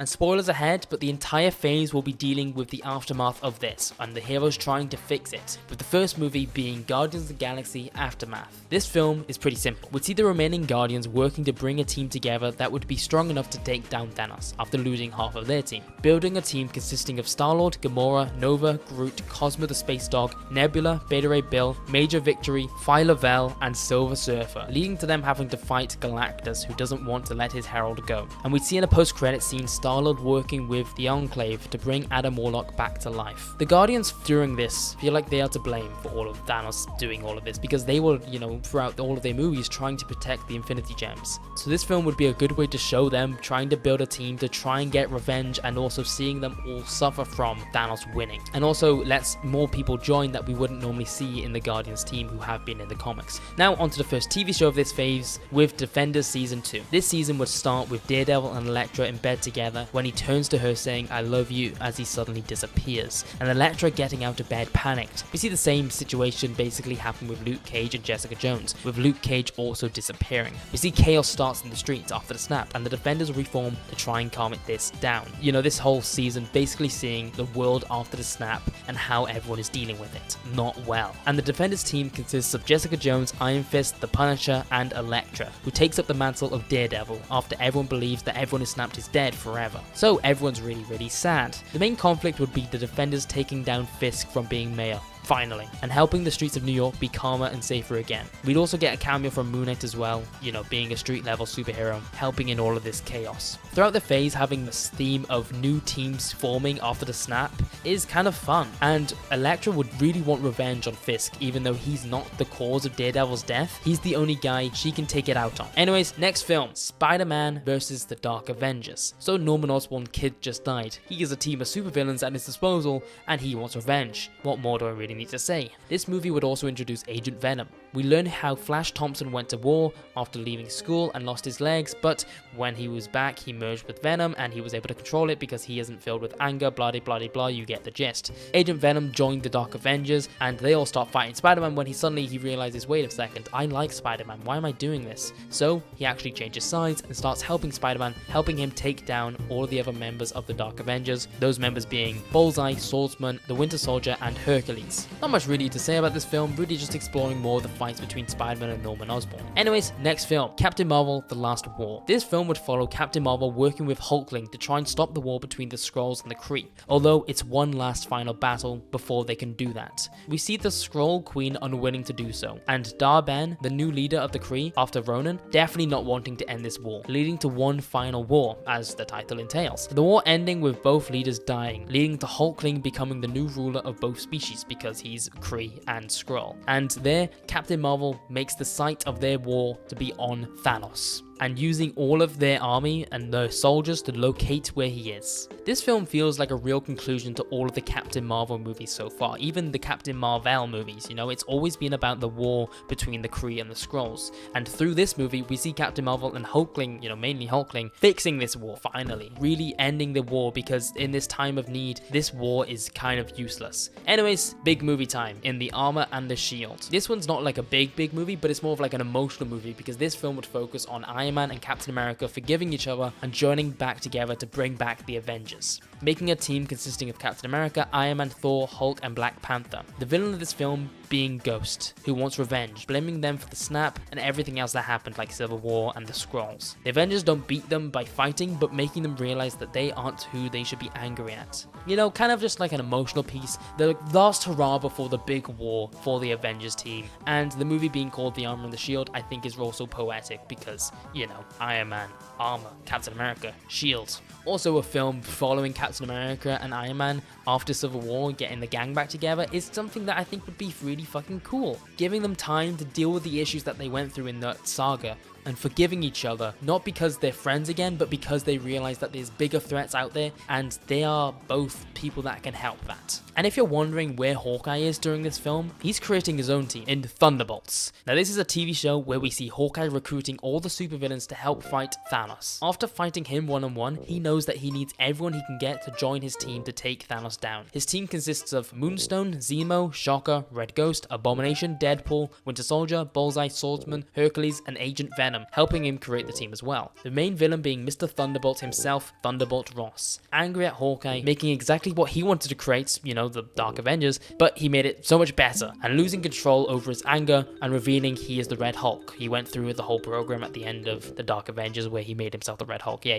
Another movie recruiting a bigger and bigger team to fight Thanos. It's almost like we're gonna have a massive battle against Thanos or something, but we have a few more projects before that. First thing first, Fantastic Four Future Foundation. This movie's title has two meanings. A, it's the actual Future Foundation, because we see Spider-Man and She-Hulk join the team because, you know, Sue Storm and the Thing are both snapped currently, as well as the future element being involved in the plot, because the villain of this film would be Ramatut. The new Fantastic Four team getting sent back in time and having to fight him before he changes the future. Not really much to add to this film, pretty simple, swap of team members, and we all know who Ramatut is. Anyways, next film, The Scarlet Witch. This film would focus on the remaining members of the Midnight Suns, Doctor Strange, Blade, Alyssa Bloodstone, Moon Knight, and Ghost Rider hunting down the Scarlet Witch and finding her by the old ruins of the X-Mansion. But as they approach, they see that she's created a hex field around it, and Doctor Strange warns them that the entire hex field is created using the darkest magic from the Darkhold. As they enter the hex, they start feeling funny in their heads, realizing that the hex is already starting to take control of them. And they look around, seeing a thriving city, not quite the ruins that is meant to be. The force field is creating an illusion of a nice peaceful town, a paradise if you will. And in the town are the mutants, all the mutants that supposedly disappeared after Wanda's spell, now living normal lives inside this hex, none of them knowing that they have powers or remembering any of their previous lives. The plot from here would follow the remaining Midnight Suns members going around the town and trying to fix the memories of all the X-Men members, making them break out of the hex the Scarlet Witch has created. We learn that in the city, not only did they forget that they don't have powers and everything about their previous lives, but they actually get the perfect life that they wanted outside of the hex. For example, we see Rogue there, living her perfect life with Gambit, able to touch each other and everything. And we see Wanda, as both her children and Vision, living in a castle with Magneto and Quicksilver there alive as well. When Doctor Strange approaches her, she panics, shouting, "No, no, no!" She knows that he's here to mess with her perfect world, and she is not down for that. So a big magic battle ensues, and Magneto and Quicksilver start helping the fight as well, and we see the other members of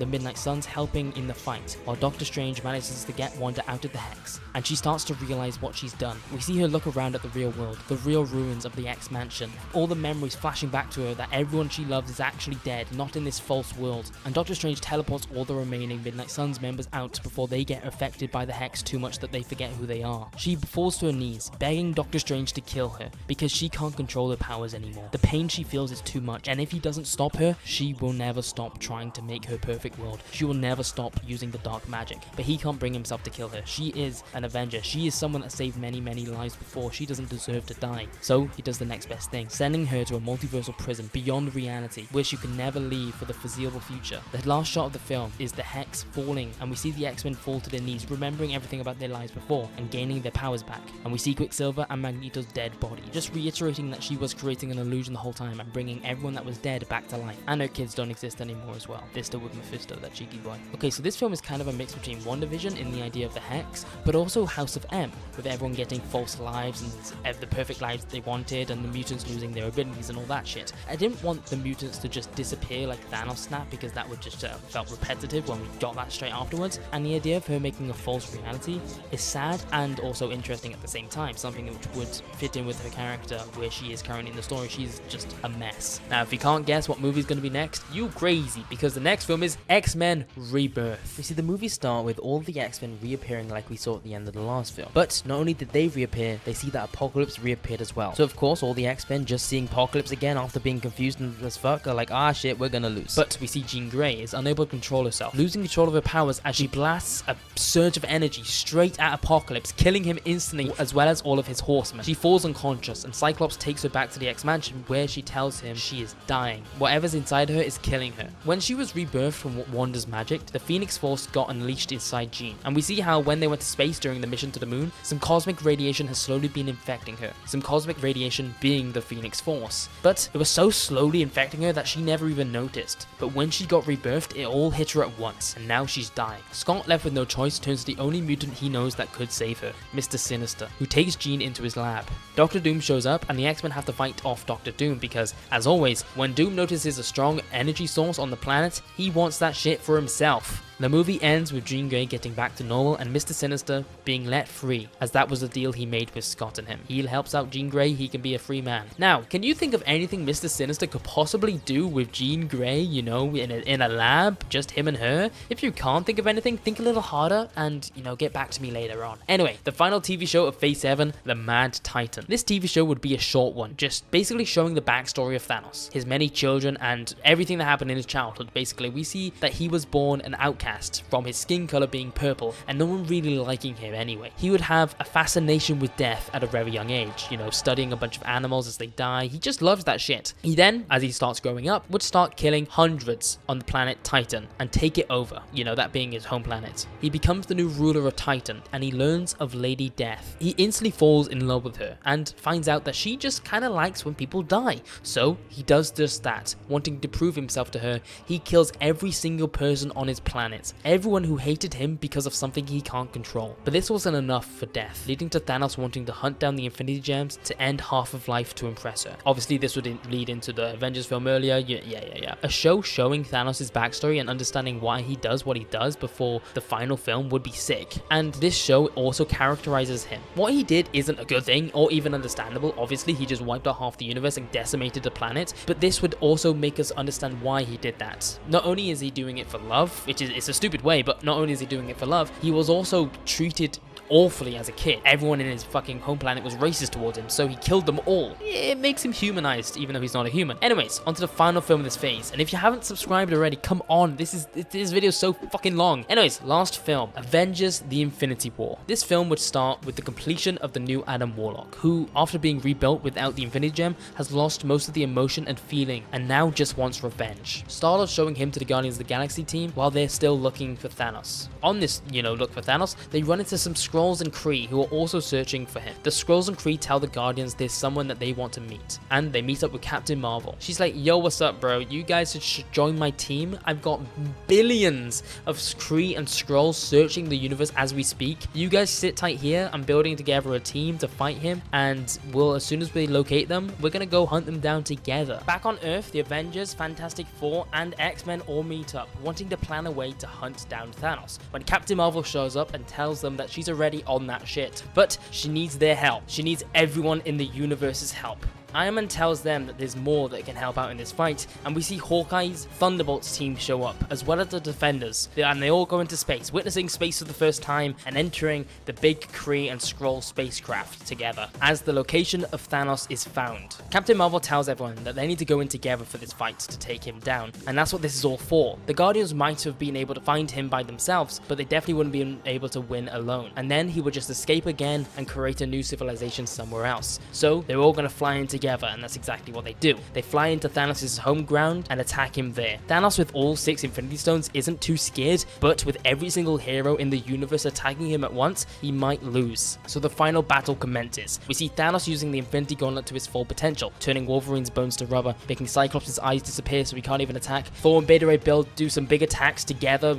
working together, knocking him down. Panicked, Thanos rips the arm of Thor off, making him unable to use Mjolnir, and beats Beta Ray Bill to the ground, as Cap and Tony go in together. Thanos breaks Tony's helmet, throwing him to the ground, and he grabs Captain America's shield. We see Cap look up at Thanos, looming over him, as he grabs him by the throat and squeezes. We see Captain America slowly take his last breath as his neck snaps. Bucky quickly runs in, grabbing the shield, and Hulk loses it. But Thanos with the Reality Stone turns the Hulk back into Bruce Banner and kicks him into the ground. Human Torch, seeing all of this, activates his supernova, flying in and burning into Thanos, actually scorching him. This pisses him off, so he waves his hand, making the Human Torch turn back to human, and grabs him as well, ripping him in half, killing him. Nova tells Adam Warlock it's now or never, and they both fly in together. Nova holding Thanos down, while Adam Warlock aims for the gauntlet, trying to rip it off of Thanos. Thanos, clamoring and panicking, rips the helmet off of Nova and beats him down, punching him with both of his hands. As he looks, he realizes the gauntlet is gone, and sees Adam Warlock possessing it.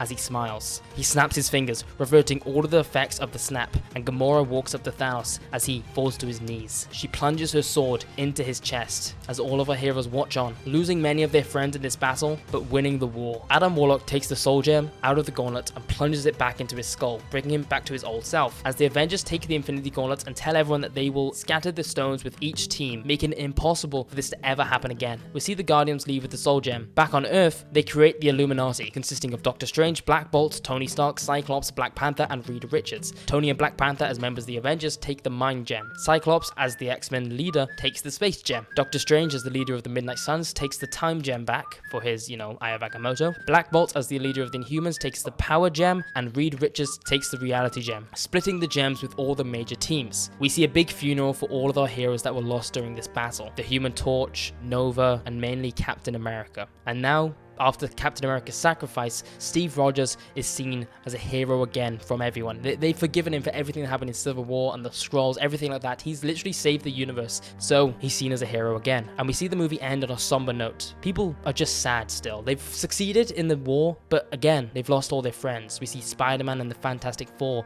at Johnny Storm's grave, Bucky looking over Cap's grave, and the Guardians having a funeral for Nova in space. And that's the combination of this phase. With Thanos being killed and losing many major members of each team, this film feels like a real ending to this whole storyline. But it could also lead to more superheroes and plot points in the future. With Bucky now having the shield, he will take up the mantle of Captain America, Sam Alexander taking up the mantle of Nova after Richard Rider died, and with the Infinity Gems being with the Illuminati split up with all of them, I'm sure nothing bad could ever come from that. And there's been many other setups as well with the other films, obviously Jean Grey being with Mr. Sinister, something mysterious probably happened there, Rama-Tut existing, meaning that Kang the Conqueror will exist again in the future, and so much more can come from this. But anyway, that is my 7 phases pitch for the Marvel Cinematic Universe with every single character in it. If you want to see me make more of something like this, make sure you subscribe, and if you want to see me do more phases, let me know down below, or whatever you want to see me do, let me know down below. Remember, 10,000 likes and I will do whatever the top comment says. This video took me months to make, so I really appreciate it if you made it all the way to the end. Thank you very much. Let me know what you want to see me do down below again. And while you're down there, make sure you subscribe.